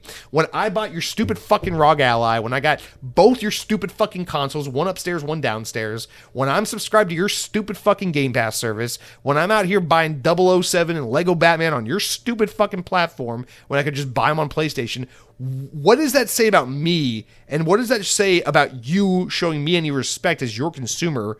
When I'm watching your fucking showcase, you're like, don't forget Minecraft fucking Dungeons 2 is available on Switch. I'm like, what? Why are you telling me that? Why are you advertising, hey, here's how you can give us less money for our new game? It's like, do you want to sell any Xbox consoles? Do you want anyone to subscribe to your stupid fucking Game Pass and buy your dumb console? And that's the thing. It's not like, what's good for the players? You know, it's like Ryan McCaffrey, with all due respect, it's like, what the fuck does that have to do with anything? Xbox is a for-profit company. Who gives a shit about what's good for the players or not? It's about, like, running a business in the pursuit of making goddamn money. So why the hell are you going to be out here insulting, confusing, and disparaging your core audience, even at your own event? It's like going to your kid's birthday party and being like, happy birthday, Jimmy, but more importantly, happy 30th wedding anniversary, Aunt Hillary, or whatever the fuck. It's like, what are you doing here? Hijacking my birthday because Aunt Hillary married this piece of shit for 30 years and was too afraid to leave him? Like, what are you doing here? And I just feel like that's kind of how this reads. It's like, there's a time and place. You know, it's one thing if on the Xbox Wire post for Minecraft Dungeons, you're like, yeah, the game will be available for Xbox and PlayStation and everything. But it's another thing where, like, at your showcase, you're like, I'm Phil Spencer, the CEO of Sex, and here's my fucking PlayStation 5 Pro. All my games look and run best on PlayStation 5 Pro. If you buy games on Xbox, you're a pussy. PlayStation 5 Pro is the best place to play games. It's like, what is this? How are you ever going to turn this thing around? How are you ever turn this ship around? You can't be telling me on the one hand, like, the logo's green and the name's in all caps again. We really care. We're listening. And then in the same breath, you're like, and don't forget to buy all of our games on rival platforms. It's like, I don't fucking know, man. Like, just give us 90 minutes. Can we have 90 minutes a year for Xbox as Xbox fans, where you guys get up on stage on a Sunday in early June, and you just pretend for 90 fucking minutes that you actually care about us, that you actually respect the fact that for 25 years, our stupid asses have been buying your consoles and your games and subscribing to your services. Can you just pretend for 90 minutes that you care about us and that you're committed to continuing to support this brand that we love? I think that's kind of how it reads. It's not the end of the world. It really isn't. At the end of the day, it's like, whatever. There's a fucking PlayStation logo in your Xbox conference. Get over it. Grow up. That's fine. But I get why people get upset over this kind of thing, because it really is a head scratcher, and it really just is an unnecessary salt in the wound, a twisting of the arm. It's just so, it's like, put Halo on PlayStation, fine. But why the fuck are you gallivanting your community manager by being like, I'm wearing a PlayStation shirt? It's so weird.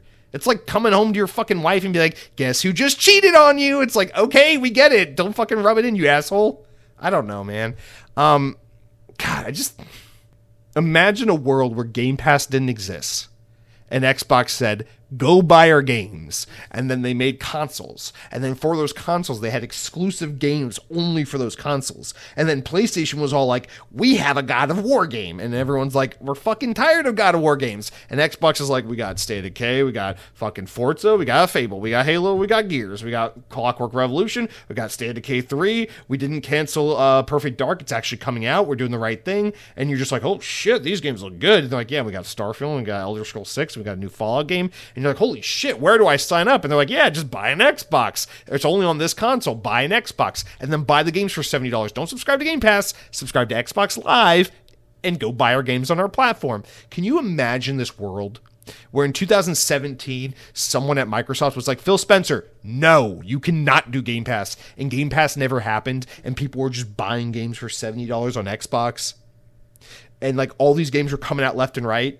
And over on PlayStation, all they had was like, okay, so the synopsis is that Kratos' third wife is dead, and his other kid is like trying to bury her ashes in like Himalaya or some bullshit like that. He needs Himalayan salt or something, and you journey, and like it's really slow, and you have to crawl between rocks to avoid loading screens all the time. And there's yellow paint all over the walls, so you know exactly where to climb. It's like, dude, that's fucking lame.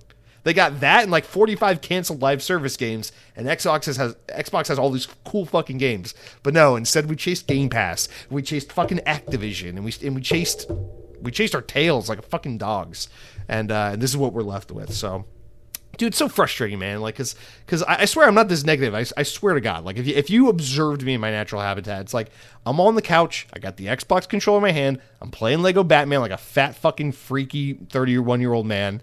And I'm having a good time. Life is great. But then we start talking about the news, and this is what there is to talk about. I'm like, what are we doing? What the fuck is this? So that's the duality of being an Xbox fan. I just want to say, it ain't easy, but we're out here trying to survive. What are you trying to do? Speaking about surviving, let's talk about overpriced handheld console, game, PC, device, whatever. VGC relays that Asus has announced a new version of the ROG Xbox Ally with some improvements made to the handheld's design. The ROG Xbox Ally was originally released last October in two versions, the white Xbox Ally for $600 and the black Xbox Ally X for $1,000. The newly announced third model, the Xbox Ally X20, yes, it doesn't get better. The naming doesn't get better. I love how the name went from ROG Xbox Ally to Xbox Ally. Whatever. It is designed to celebrate 20 years of Asus's ROG brand, or Republic of Gaming. and is based on the Ally X with some tweaks. And just to be clear, the reason why it's the Xbox Ally X20 and not the Xbox Ally X25 is because it is celebrating the 20th anniversary of ROG, even though it's the 25th anniversary of Xbox this year. So that's why they called it the Xbox Ally X20 instead of the Xbox Ally X25. Although, if you ask me, they should have called it the Xbox Ally X 2025, celebrating 20 years of ROG and 25 years of Xbox. But the problem with that name is it would have been released in 2026. So people would be like, why is it called the Xbox Ally X 2025 when you released it in Xbox in the year 2026? So in that case, I think what they should have named it was the Asus ROG Xbox Ally X 2025-2026 edition. And that would have clarified everything. I think that would have been the best name possible. But no, unfortunately, it's just called the Xbox Ally X20, which still rolls off the tongue, but I just think my name's better. Anyway, the Xbox Ally X20 has the same AMD Ryzen A1 Z2 or AI Z2 Extreme processor that is found in the X model, the black $1,000 X model. Has 24 gigabytes of LPDDR5X RAM and 1 terabyte of PCIe 4.0 NVMe storage as the Ally X. So, similar in all those ways. So it should run identical to the existing high-end model. Now, here's where it gets different. It boasts a larger 7.4-inch screen. So like how the regular version of the device has a 7-inch screen, this now has a 7.4-inch display, basically meaning, hey, we shrunk the bezels. And instead of being an LCD display, it is now an OLED display. So no IPS screen as featured on the previous devices. So Dead Captain James, if you're listening, maybe this device finally has a display suitable for you. As well as the larger OLED display, the Ally X20 also improves the thumbsticks to incorporate TMR sensor technology for pinpoint precision, smoother tracking, and longer-lasting performance, designed to eliminate stick drift with more precision than Hall effect sensors. The X20's D-pad is also transforming, similar looking to the Xbox One controllers, actually, the D-pad on the Xbox One controller. No, it looks like the D-pad on the Xbox Elite controller, I think, actually, if I'm not mistaken. It enables players to switch between a 4-movement and 8-movement style D-pad, depending on the game they're playing. Asus also says that when you buy the Xbox Ally X20, it gets bundled with the ROG X Real R1 edition of the 20 gaming AR glasses. These fucking names. Holy shit. Someone go to Taiwan and find John Rog or John Asus, whatever his name is, and like fucking shake this man by the collar. Like, what are these names? Anyway, it has yet to confirm a price for the bundle, but rest assured it's going to be outrageous. And we don't know if this version of the handheld or the PC handheld will be available on its own, or if you have to buy this bundle. But the price is going to be fucking high. I'm expecting $1,500 to $1,800 for this thing. But yeah, so it's a nicer version of the Xbox ROG Ally. It's bundled with these AR glasses that nobody fucking wants. But I won't lie, it looks sick. It's got like this translucent grayish black kind of shell, and the Xbox button glows like this yellow greenish color.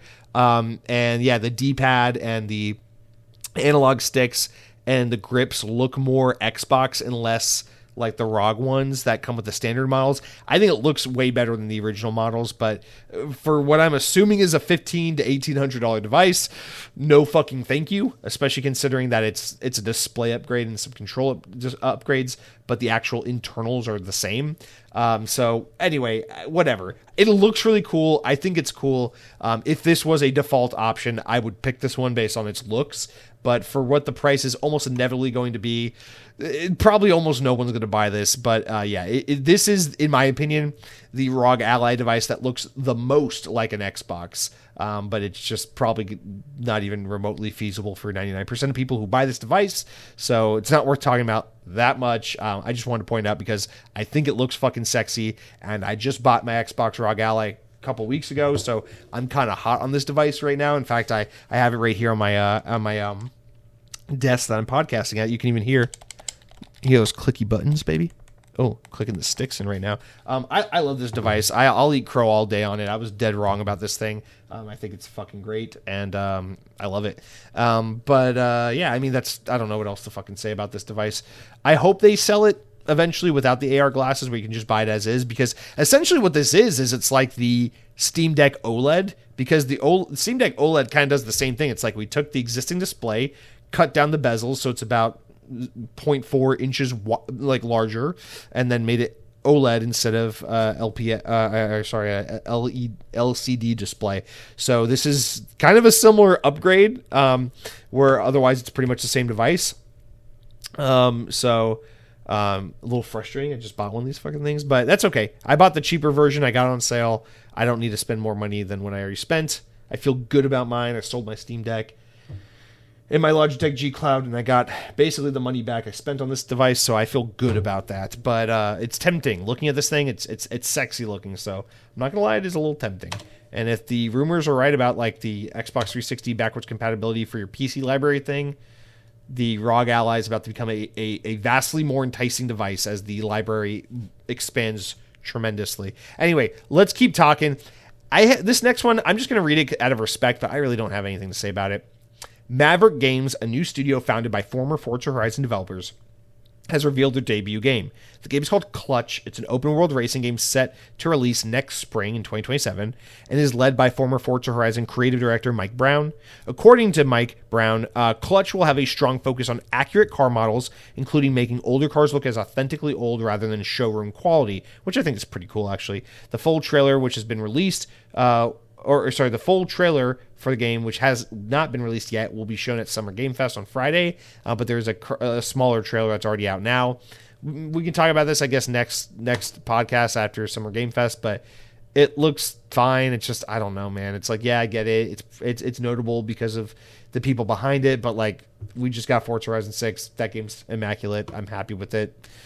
I don't know, like, sell me on this game, I guess. But we'll keep tabs on it, but it's been revealed. We're about to see more of it. We can talk about it on the next episode, but for now, just know Mike Brown is on to newer things, and Clutch has been officially announced.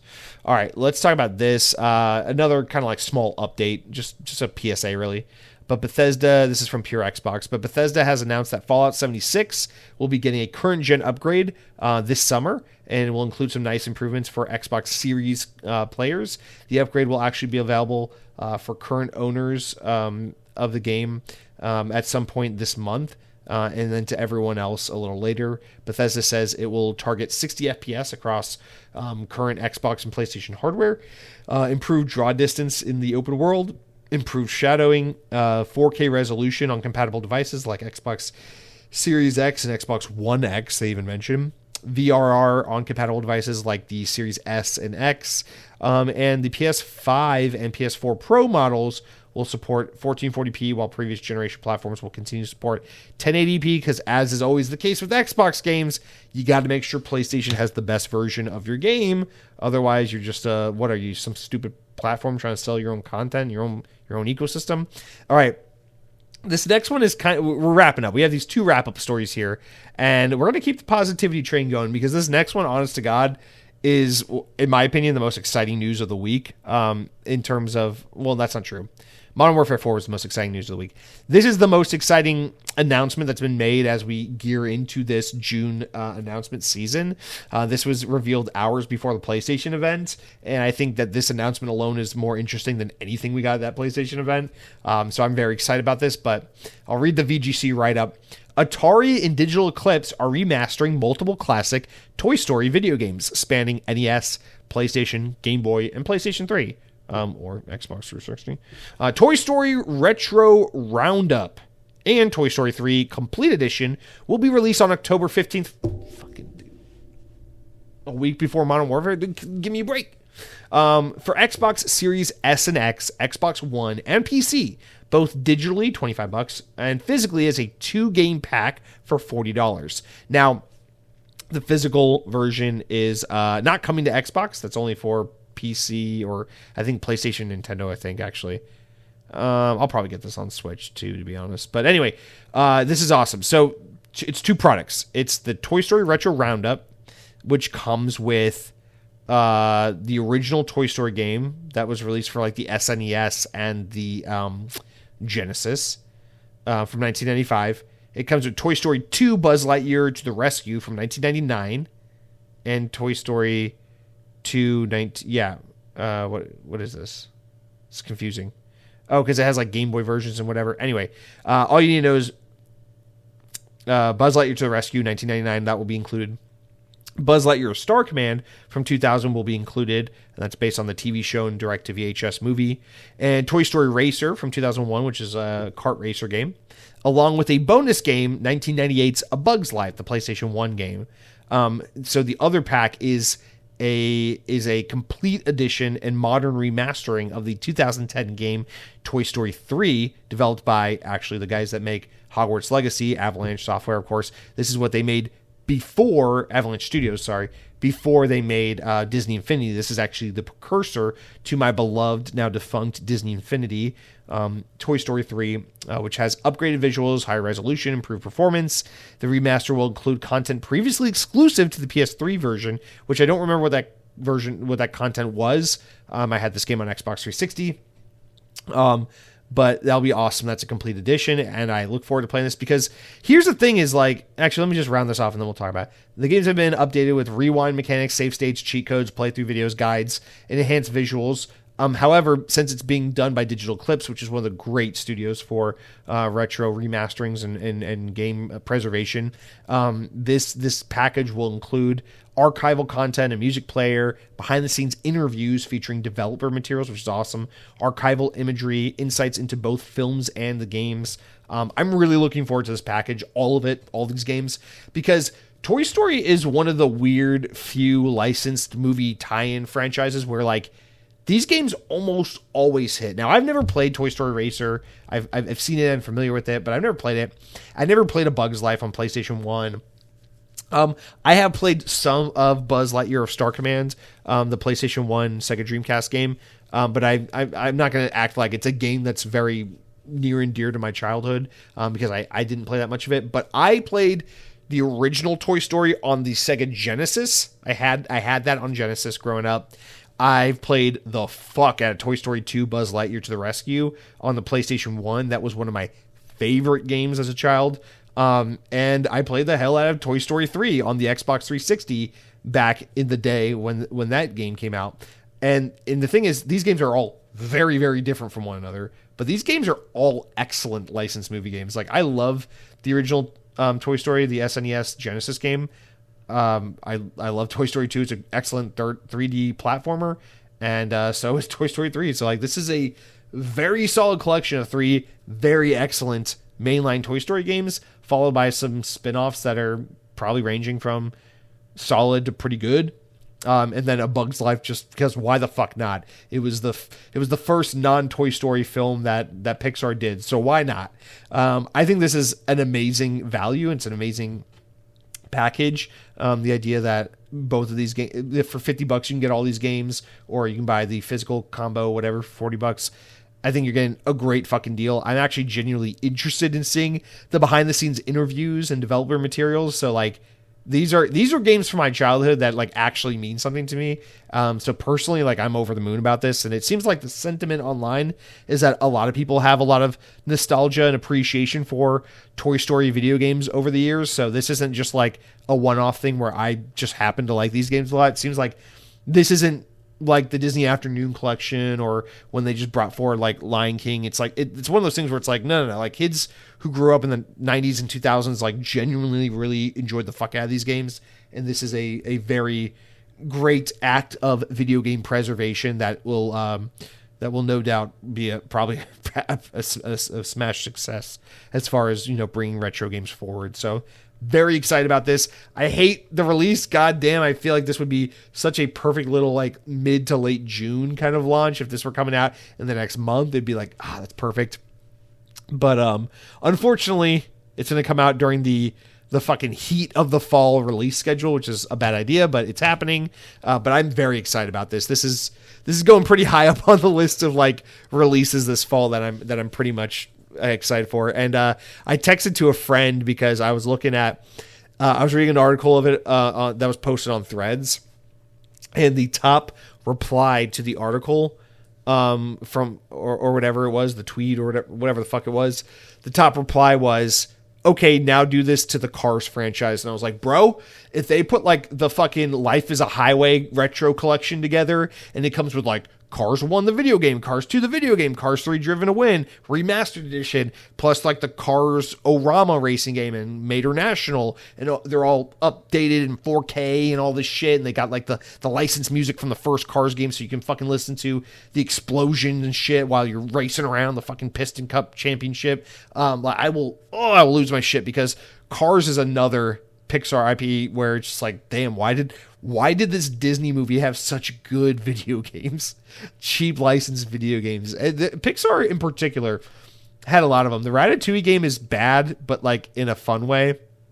The Incredibles had a pretty fun 4-player brawler game. But yeah, I mean, the Toy Story games in particular and the Cars games in particular are excellent. WALL-E had a surprisingly solid licensed tie-in game. I don't know. There's some other ones, but yeah, I mean, this is fucking sick, man. I'm happy about this. So there's some really good positive news, and then a little wrap up here. This will take 2 seconds, but just want to throw it out there. 007 First Light is off to a strong commercial start. Developer IO Interactive has claimed that the game's already reached 1.5 million units sold in the first 24 hours of release. That's fucking sick. That is the fastest selling game IO Interactive has ever done as a company, and well deserved. As we're about to talk about, I'm playing this game. It's excellent, and I'm glad people are loving it and finding it because this game kicks ass and it deserves all the success in the world. So, guys, that's going to do it for all the news this week. I'm going to take a quick water break, stretch a little bit, come back in a few minutes. We'll talk about what I've been playing. We'll go into listener comments, and then we'll wrap this bad boy up. I look forward to seeing you guys in just a second here. There's nothing like spending 15 minutes on your work email in between podcasts at 10 p.m. What the fuck am I doing? Let's get back to Xbox, baby. Let's talk about real stuff, all right? Because I want to tell you all about the games I've been playing this past week, but before I can even do that, we got to talk about Zaxby's. Yeah, that's right. I got to tell you what it is I've been eating. Guys, can we be honest for a second, please? Please. And if you don't live in the southern United States, I don't know how to help you because this is what we got going on. The chicken wars are at an all-time high. I know they've kind of settled. The dust has settled. People are kind of over this, but I'm not. And therefore, this is at an all-time high. And I just don't understand. Listen, I'm not hating. I like Raising Cane's. If you say, Jesse, I'm going to get you some Raising Cane's, I'm going to say, that's very nice of you. Thank you. I will eat that now. But Raising Cane's is, it's overrated. And the thing is, Zaxby's is still the king. And I know this because I went to Zaxby's for the first time in a while this past week. And I'm here to say the chicken is better. The sauce is better. The vibes are better. I love Zaxby's. So they got a new chicken bacon ranch quesadilla. Why? I don't fucking know. Awesome. Zaxby's salads. Awesome. They got a new chicken wrap, like lunch wraps. You can do like a chicken salad wrap. You can do like a whatever fucking quote unquote like Asian salad Slav wrap, whatever the fuck you want with chicken in it. They're awesome. I had like the chicken ranch salad wrap. Fucking great. I don't understand why we live in a world where people are like, yeah, Zaxby's is good. I like Zaxby's. Whatever. And then Raising Cane's comes out and people are like, yo, have you tried Cane's? It's like, what are you talking about, man? What the hell? This is one of those things. We just talked about this. It's like, so Xbox is like, yo, you can get in our platform for $300, and then for $20 a month, we'll give you all the games in the world, and we got 1 million games coming out every year. And then PlayStation's like, we just canceled 40 games, and we have the 7th God of War game coming out right now. And it's like, you guys are hand over fist falling over yourselves to go buy that console? The one that just canceled 100 games and cost twice as much? You're all running out to the store to buy that console? Okay. And this is the thing about the Zaxby's and the Cane's. It's not to say Cane's is bad. It's not. But Zaxby's is better. A Zaxby's tender can be enjoyed on its own or with the sauce. A Cane's tender can only be enjoyed with the sauce. Crinkle cut fries suck universally. Therefore, the crinkle cut fries are a wash. Coleslaw is just okay, whether it's at Cane's or Zaxby's. I might give the toast a little bit of a thumbs up to the Cane's guys. I don't know. Zaxby's toast is great. Cane's toast is great. I'm not here to say. But the chicken is the main attraction, and Zaxby's has got the chicken. And on top of that, Zaxby's has the expanded menu to back it up. They don't go overboard. They know chicken is their bread and butter. You know, they don't go into burger territory. But you can get chicken wings, and you can get chicken sandwiches, and you can get chicken salads. At Cane's, your only option is fucking chicken tenders. And the chicken's not, like, that's fine if you want to go that simple, but you better back it up with some quality food. And the tenders are better at Zaxby's. You get more variety and better taste. I'm tired of pretending like Zaxby's isn't objectively better, and I demand that people admit they were wrong. It's okay to be wrong. I was wrong about the Xbox ROG Ally. I admitted it. Now, will you admit that you're wrong about Zaxby's? That's all. That's all. That's what I've been eating. All right, guys, let's get into the games I've been playing. It really comes down to 3 games, and we'll go in order of, like, the game I've been playing to, like, the newer game, I guess, if you want to say it that way. Vampire Crawlers, I am perpetually addicted to. I will sit down to play Lego Batman. I will sit down to play 007 First Light. I will sit down to use the restroom. And instead, I will find myself playing Vampire Crawlers again. And then I will die in Vampire Crawlers. And then I will be frustrated with Vampire Crawlers. And then I will say, oh, I'll go again, because this game is helplessly addicting. I'm still not done with it because, god dang, these last like 2 or 3 levels are hard as shit. But I'm getting there, and I fucking love this game. I want to just say, Vampire Crawlers is what dreams are made of. So shout out to that game. That's all I gotta say. Lego Batman. So I rolled credits on Lego Batman. I pretty much just played all the story content and then moved on because I really wanted to get to 007. I definitely want to come back to Lego Batman. There's tons of this open world map I want to checkbox the fuck out of. I want to get some more achievements. I want to really see more of this game. There's a lot more to it. It very much is a Batman Arkham game in terms of just how much of the map you can clear once the game's over. And it's a fun game. I actually think the second half of this game is substantially more impressive than the first half of the game, surprisingly. And the first half of the game, like, the game starts off and it's like, oh, it's a Lego game. It's fun. And then it opens up and it's like, oh, it's like an Arkham style Lego game. This is pretty cool. And then it goes into like, whoa, this is like a really competent Batman game. Obviously it's cute, it's goofy, it's Lego, but it's a competent Batman game, shockingly. And I just think, even though it's like the stakes aren't high, it's not like super intense, like you're gasping for breath, like waiting on what's going to happen next. It's still like the twists and the turns and the characters and the narrative. It's like, this is a pretty good little foundation for a fun Batman story. Like it's pretty solid. I really like this game. I think, like I said last week, if you're a Batman fan, it's a no-brainer. If you're a Lego fan, it's a no-brainer. If you're looking for something to play with the kids, it's a no-brainer. If you're looking for something to play with your girlfriend or boyfriend, it's a no-brainer.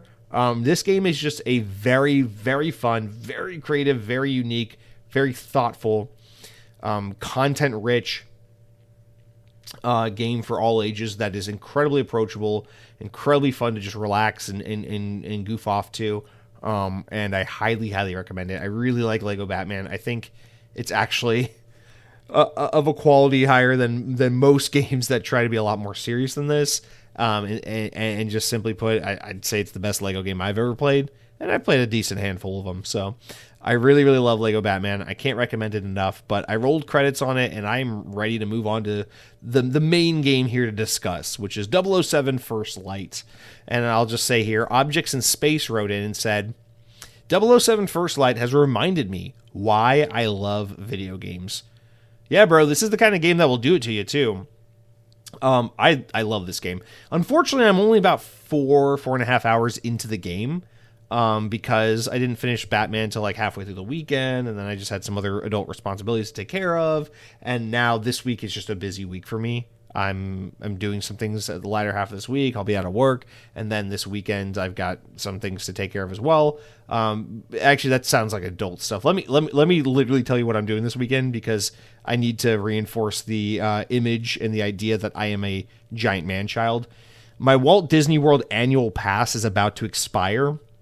And for the first time in 10 years, I'm not going to renew my Disney annual pass. I have basically, my girlfriend and I just agreed to walk away from our love and hobby of theme parks.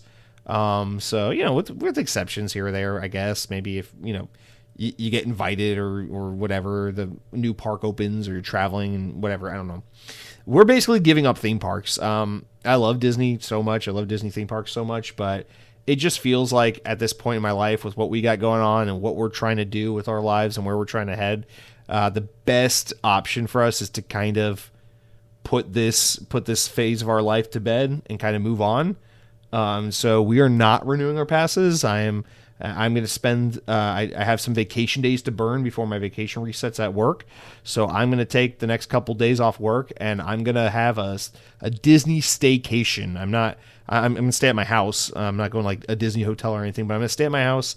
And then every day for the next couple days, I'm just going to spend all day at Disney World. I'll go to Magic Kingdom, ride all my favorite rides, say goodbye to them, go to Hollywood Studios, see the changes they made to the park because God knows there's no such thing as a favorite ride in that park anymore, and just see what they've done with the place, say goodbye, go to Epcot, which used to be my favorite place on earth and is now probably the place I want to go to if I want to feel pain and suffering. And I'll say goodbye to that and go to Animal Kingdom, which is still the best theme park in America, I'd say, and say goodbye to that. So it's going to be painful. It's going to be fun. It's going to be bittersweet, as they say. But yeah, I'm going to spend the next couple days kind of saying goodbye to Disney after 10 years of really, really kind of making my whole like not personality, but my like main hobby and favorite pastime, just kind of putting it to bed, at least for now. I'm not saying like I'll never come back. I just I think it's probably the healthiest and most advantageous move for me at this point in time. So that's what we're doing. And I just want to give a proper goodbye. Say goodbye to the carousel progress before modern Disney inevitably does what modern Disney does and probably puts some fucking Zootopia Shakira song in the middle of it or whatever the fuck they're going to do to ruin it. And yeah, it'll be good. It'll be good to say goodbye, and then I'll have more time to focus on, more time and money to focus on what really matters. Video games. Anyway, with that said, because of all this, I'm just not where I want to be on First Light. I'm only about 4 or 5 hours into the game. That being said, wow, what a detour. I fucking love this game, man. This game is so cool. I was just making fun of like God of War and PlayStation games for like the crawling through rocks to load and the yellow paint on the cliffs to show you where to climb and stuff. This game has some of that. It's just a trapping of modern game design, whatever.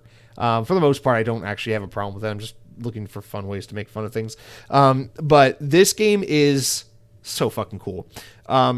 First of all, I didn't really fully know what to expect, like how much Hitman DNA will this game have. My girlfriend loves the Hitman games. My brothers love the Hitman games. I've never played the Hitman games. I'm familiar with what they are. I've just never played them. So I was wondering, like, will this have a lot of Hitman DNA? Will it be a little more Uncharted? The game opens up, and I won't really get into like story stuff, but it feels very much like a James Bond Uncharted game in the early section. And then once the game really kind of gets you in the groove and lets you loose into what this game's really about, then it starts to feel, I don't know if you want to say more like Hitman or if you just want to say more like this stealth sandbox spy fantasy where it's like, here are your gadgets, here's what you got to do, go find a way to do it. And this game is just so fun because while it can have combat, and while it does have combat, and while it does have shooting segments, most of your combat is like hand-to-hand brawl, like bar fight kind of combat, and it's really fun and really dynamic. Kind of Batman Arkham coded a little bit as well, with some excellent animations to make it feel very, very fluid and cinematic. And while it has that stuff, at its heart, the game's like kind of at its best doing what it's meant to do and what it really shines and excels at doing when it's letting you do spy shit. Like, yeah, you get to drive away in the car. Yeah, you get to fight the bad guys and escape the scene or whatever. But the cool stuff is like the first like major mission in the game.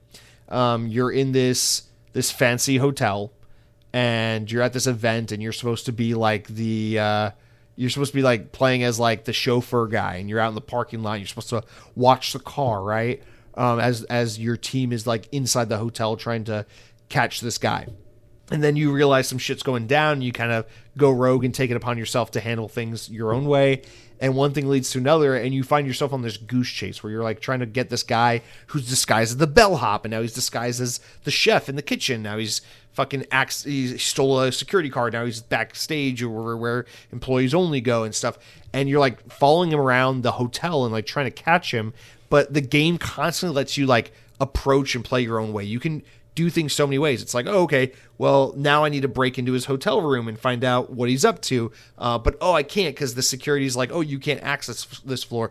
You don't have access. So it's like, what do you want to do? Do you want to sneak behind the security guy and take him out, knock him out? Or do you want to, I don't know, use your special spy gadget watch to like hack into the vacuum over in the corner and make it go off and start going haywire, so the security guard will be like, what the fuck's going on over there? And then he'll go over there, and then it's like, do you want to sneak around and avoid the guard altogether by going outside the hotel, scaling the side of the building, climbing through the windows and coming in the back way? It's like, how do you want to do it? And it just becomes this sandbox of like, hey, here's your objective, here's what we want you to do, go find the best way to do it based on how you see fit.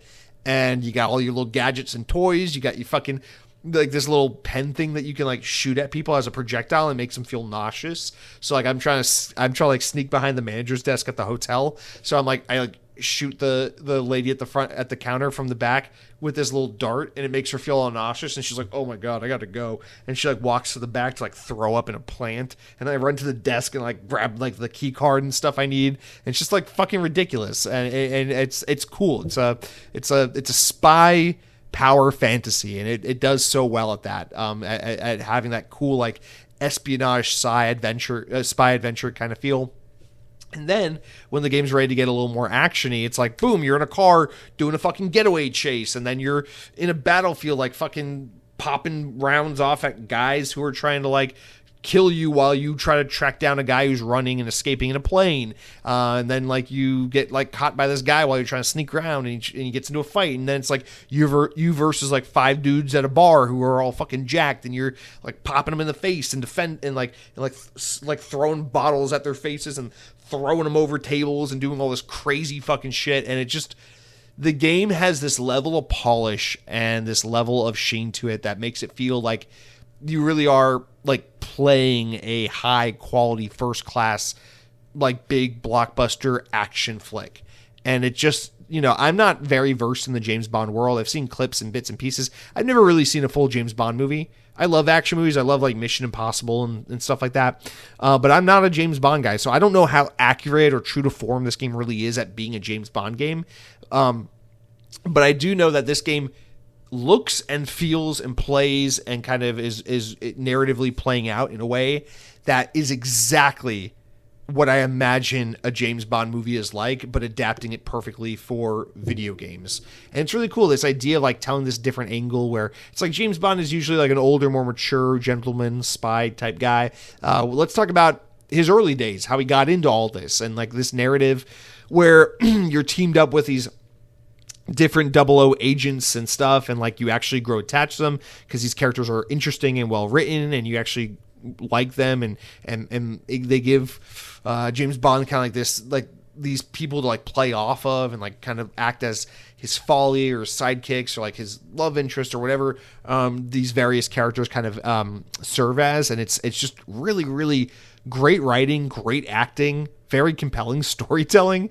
I haven't gotten far enough to where we're like really unveiling who the big bad villain is of the game and where the game is ultimately headed narratively.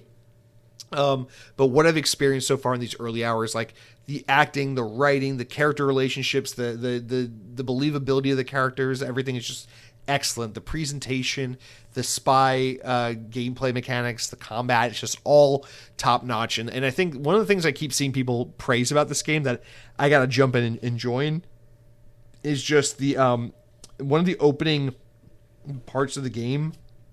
It's really like the training and the tutorialization of the game is done in such a crafty and unique way that I can't even really call it tutorial like a tutorial because it's so fun and interesting the way they do it. But you're at like this boot camp type thing, and the game plays it like a montage, like a movie montage where, you know, it's like watching Rocky or whatever. It's like, you know, he's like down in the raw eggs, and then he's like beating up the fucking punching bag, and then he's running up the steps, and then he's like, you know, doing the things. It's like, that's kind of what this is like. It's like you're doing the obstacle course, and then the game flickers, and now you're doing like the practice combat round, and then the game flickers, and now you're doing push-ups, and then it flickers, and now you're doing all these different things. You're trying to best your lap time in the fucking getaway chase driving sequence, and it's just like doing this montage, and it plays so effortlessly and does such a great job of like subtly but quickly being like, here's how to play the game, here's how to drive the car, here's how to shoot the gun, here's how to do the obstacle, here's how to scale a building, here's how to fight.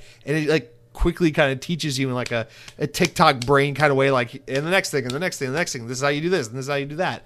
And it's like so cool. It really adds to the cinematic nature. It keeps the action, the flow of the game going perfectly, and it's just a really unique way to kind of do those obligatory, boring opening hour kind of elements in a way that's so fun and kind of serves the narrative. And this game is just, it's such a treat. It's so unique. It's obviously deeply inspired by the trends of high quality narrative driven third person action games of the past generation or two, you know, your Uncharted's and things like that. But it has enough to say and to show for itself that it ends up being a very unique game all on its own. Kind of like how Batman Arkham games are very cinematic and story driven and high quality. This is a similar thing where it's like, yes, this game clearly takes inspiration from games like Uncharted, but it's not an Uncharted clone. It is a James Bond game that, you know, made by passionate people who have a clear and interesting vision of what a James Bond game should look and play like, and it's a fucking treat. I really like this game. I cannot recommend it enough, and I'm very excited to get back to it. Once I'm done with my little Disney charade and stint, and then the Xbox Showcase comes and goes and all that, I'm very excited to hop back into it. I've played it a little bit, and last thing I'll say, so I've played this game a little bit on my PC, a little bit on my Series S, and a little bit on my Series X. I have it downloaded on the ROG Ally, but I haven't played it there yet, so I can't speak to that. But on the PC, it looks and plays beautifully, and I have like a mid-range PC. On my Xbox Series X, it looks and plays beautifully. The character animations, the facial thing, everything. On the Xbox Series S, the game kind of looks a little rough. It plays great. Like, it runs great, no issues. Actually, it crashed. When I was playing on my Series S, it crashed one time.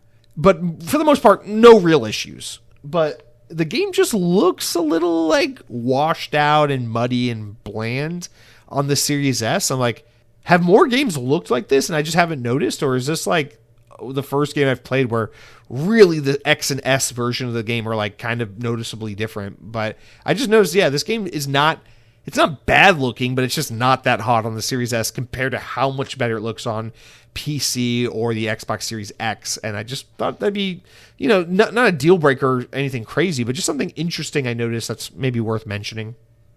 But overall, the game looks and runs great on any platform you play it on. Most importantly, it runs great on any platform you play it on, or in my experience. And I can't wait to get back to this game.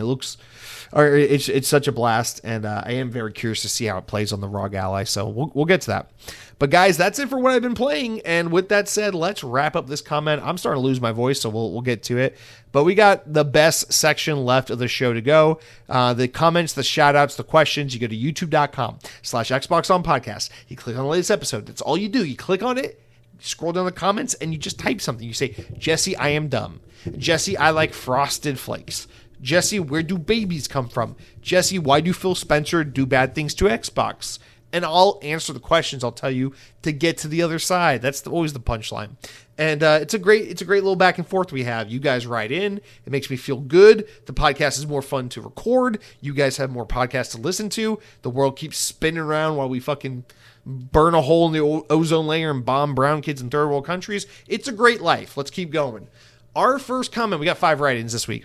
First comment here comes from my mother. She says, congrats on episode 365. Spider-Man is my favorite. Thank you, Mom. All right. The woke dead Captain James writes in and says, well, I'm in the process of moving, so I don't really have time to game at the moment. But as soon as I get to my new state and my new house and get unpacked, I am so buying Lego Batman to play with my son. That is such a fucking sweet thing to hear, man. Excited to play Lego Batman with his boy. That's a good man right there. That's awesome, man. Congrats to you and your family on the move. Hopefully everything goes smoothly. Moving fucking sucks, so I pray it goes about as well as it can go. And dude, Lego Batman, so fucking good. It is the perfect father-son, father-daughter game. So man, I hope you guys fucking love it. But yeah, I tried to play with my girlfriend, and she tapped out after a couple hours. She's like, I don't like this game. This isn't fun. I'm like, oh, okay. The one time I try to fucking play a game co-op with you, and this is what I get. Okay. But hopefully your experience will go a little better, Mr. James. All right, Mr. Maug writes in with our next one, says, I might join you on the Xbox ROG Ally train. I bought a laptop recently, fell in love with it, but had to reset it twice already, so I might just return it and get an Xbox Ally X before they raise the prices too.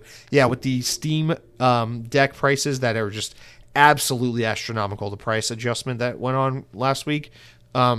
I've seen anecdotally, it seems like a lot of people have been like, well, fuck it, I'm going to get the Xbox ROG Ally.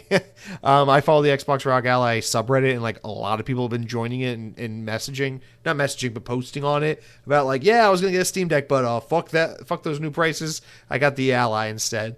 Yeah, anecdotally, I mean, I assume the Xbox ROG Ally will jump in price as well, due to everything that's going on in the market. But yeah, until then, fuck yeah, hop in before the prices go up, it's crazy because I bought one like 2 weeks ago, $100 off as a Memorial Day sale. And then like a week later, Steam's like, fuck you, we're raising the prices. I'm like, damn, I got my ROG Ally for way cheaper than people are now buying the Steam Deck. It's crazy, man. But you also said, I'm surprised that you got Black Ops 7 running on your Xbox Ally, considering it's not an X model and it has a similar chip to the Steam Deck. It has a identical chip to the Steam Deck, and it runs great on my regular Ally. Actually, it's funny you mentioned getting the Ally X. It's too late now. Best Buy's closed, but today was the last day I could return my Xbox Ally, and I was seriously considering, like, do I just exchange this for the Ally X, swallow the price difference, and just upgrade to the X so I can future-proof this device a little more? But honestly, I've just been so impressed with how games run on this thing that I don't really feel like I need to get the X, but I do have a little bit of fear of missing out on it, I'm not gonna lie. But yeah, it just seems like both devices are excellent, although of course the X is a little better. Way of the Lao replies to you and says, I have the ROG Xbox Ally X and I'm gonna put SteamOS on it and see how it performs. Way of the Lao says, I'm setting mine up right now. Looks like he pulled the trigger. What's sad is Steam is working better on the Xbox app than the Xbox app. I might dual boot this thing in the future, mainly because COD doesn't work on Linux. Yeah, so the Steam app works way better than the Xbox app on the ROG Ally. The ROG Ally, the Xbox app is a little sluggish, whereas the Steam app is pretty great. In fact, Mr. Way of the Lao, I don't really understand why people put SteamOS on the ROG Ally or why they dual boot or do any of those things, because honestly, running the Steam app on Windows on this device feels it's like 85% as good as having a Steam Deck. So I'm like, just keep it as a Windows device, and when you use Steam, it feels like a Steam Deck, and when you use Xbox, you get to fucking play Call of Duty and stuff without having to worry about being blocked from anti-cheat on Linux. So I'm like, I think honestly Windows is the best of both worlds. However, I will say again, the setup initialization process of the Xbox Ally fucking sucks. It feels like you bought a fucking work laptop. It sucks. But once you get everything going, I think switching between Steam and Xbox is actually a pretty great experience overall. So I don't know. I recommend leaving it as a Windows device, but I guess, to each their own, whatever, man. All right, Cargo Runner's coming back at us, guys. And he's got another comment here. He says, here it is. So I just finished Quantum Break, and I'm not happy. First, I had to replay the same section again and again. The game got randomly locked up with a black screen when playing cutscenes. The live-action episodes never worked, and I was playing on hard mode to get 1,000 gamer score, and the final boss is a nightmare. The final boss in that game is a nightmare. I had to bump it down to easy mode. That is not just me, not just you, man. After 5 hours of instant death and frustration, I finally win, but no achievements? It's not just me. 600 people reported Xbox Live issues the hour I beat the boss instead of the usual 5 to 10. It's been 12 years trying to play on the Xbox One series consoles that just don't work reliably. and I've never been fixed. I just can't do it anymore. I'm just not buying another piece of Xbox hardware or software again unless they make the console work offline. I will play my backlog, and then I am done with the modern Xbox. I will stick to the 360. I should have listened to Don Matrick all along. That's a fucking awesome.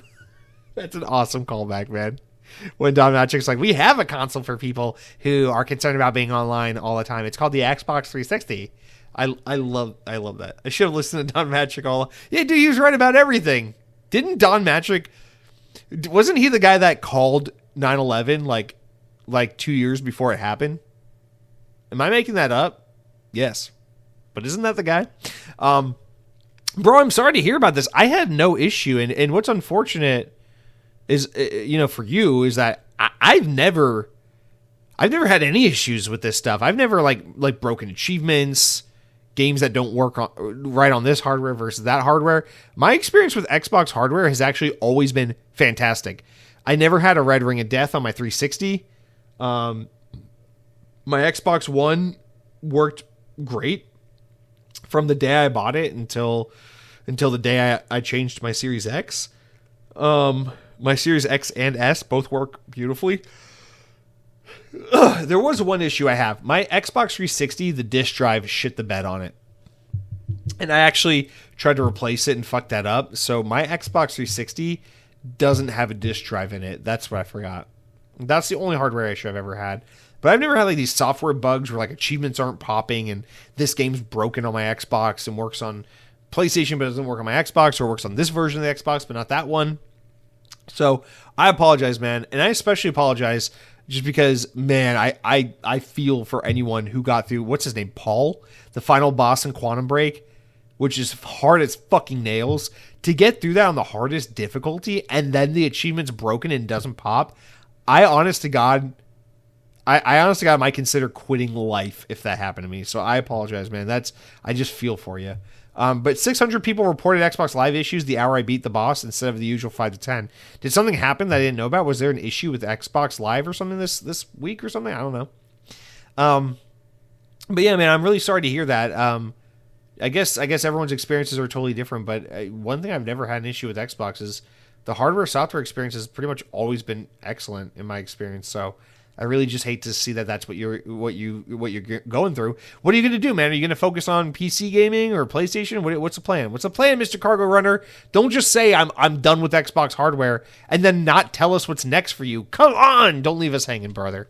I'm sorry though. I feel for you, deeply feel for you, especially just because Quantum Break is such an amazing game, and those live action episodes in between parts of the game are so fucking good. Man, I don't want to tell you just go replay it somewhere else, but like, man, I would feel like shit if I beat that game on the hardest difficulty. It missed all the best content in it, so I really do feel for you, brother.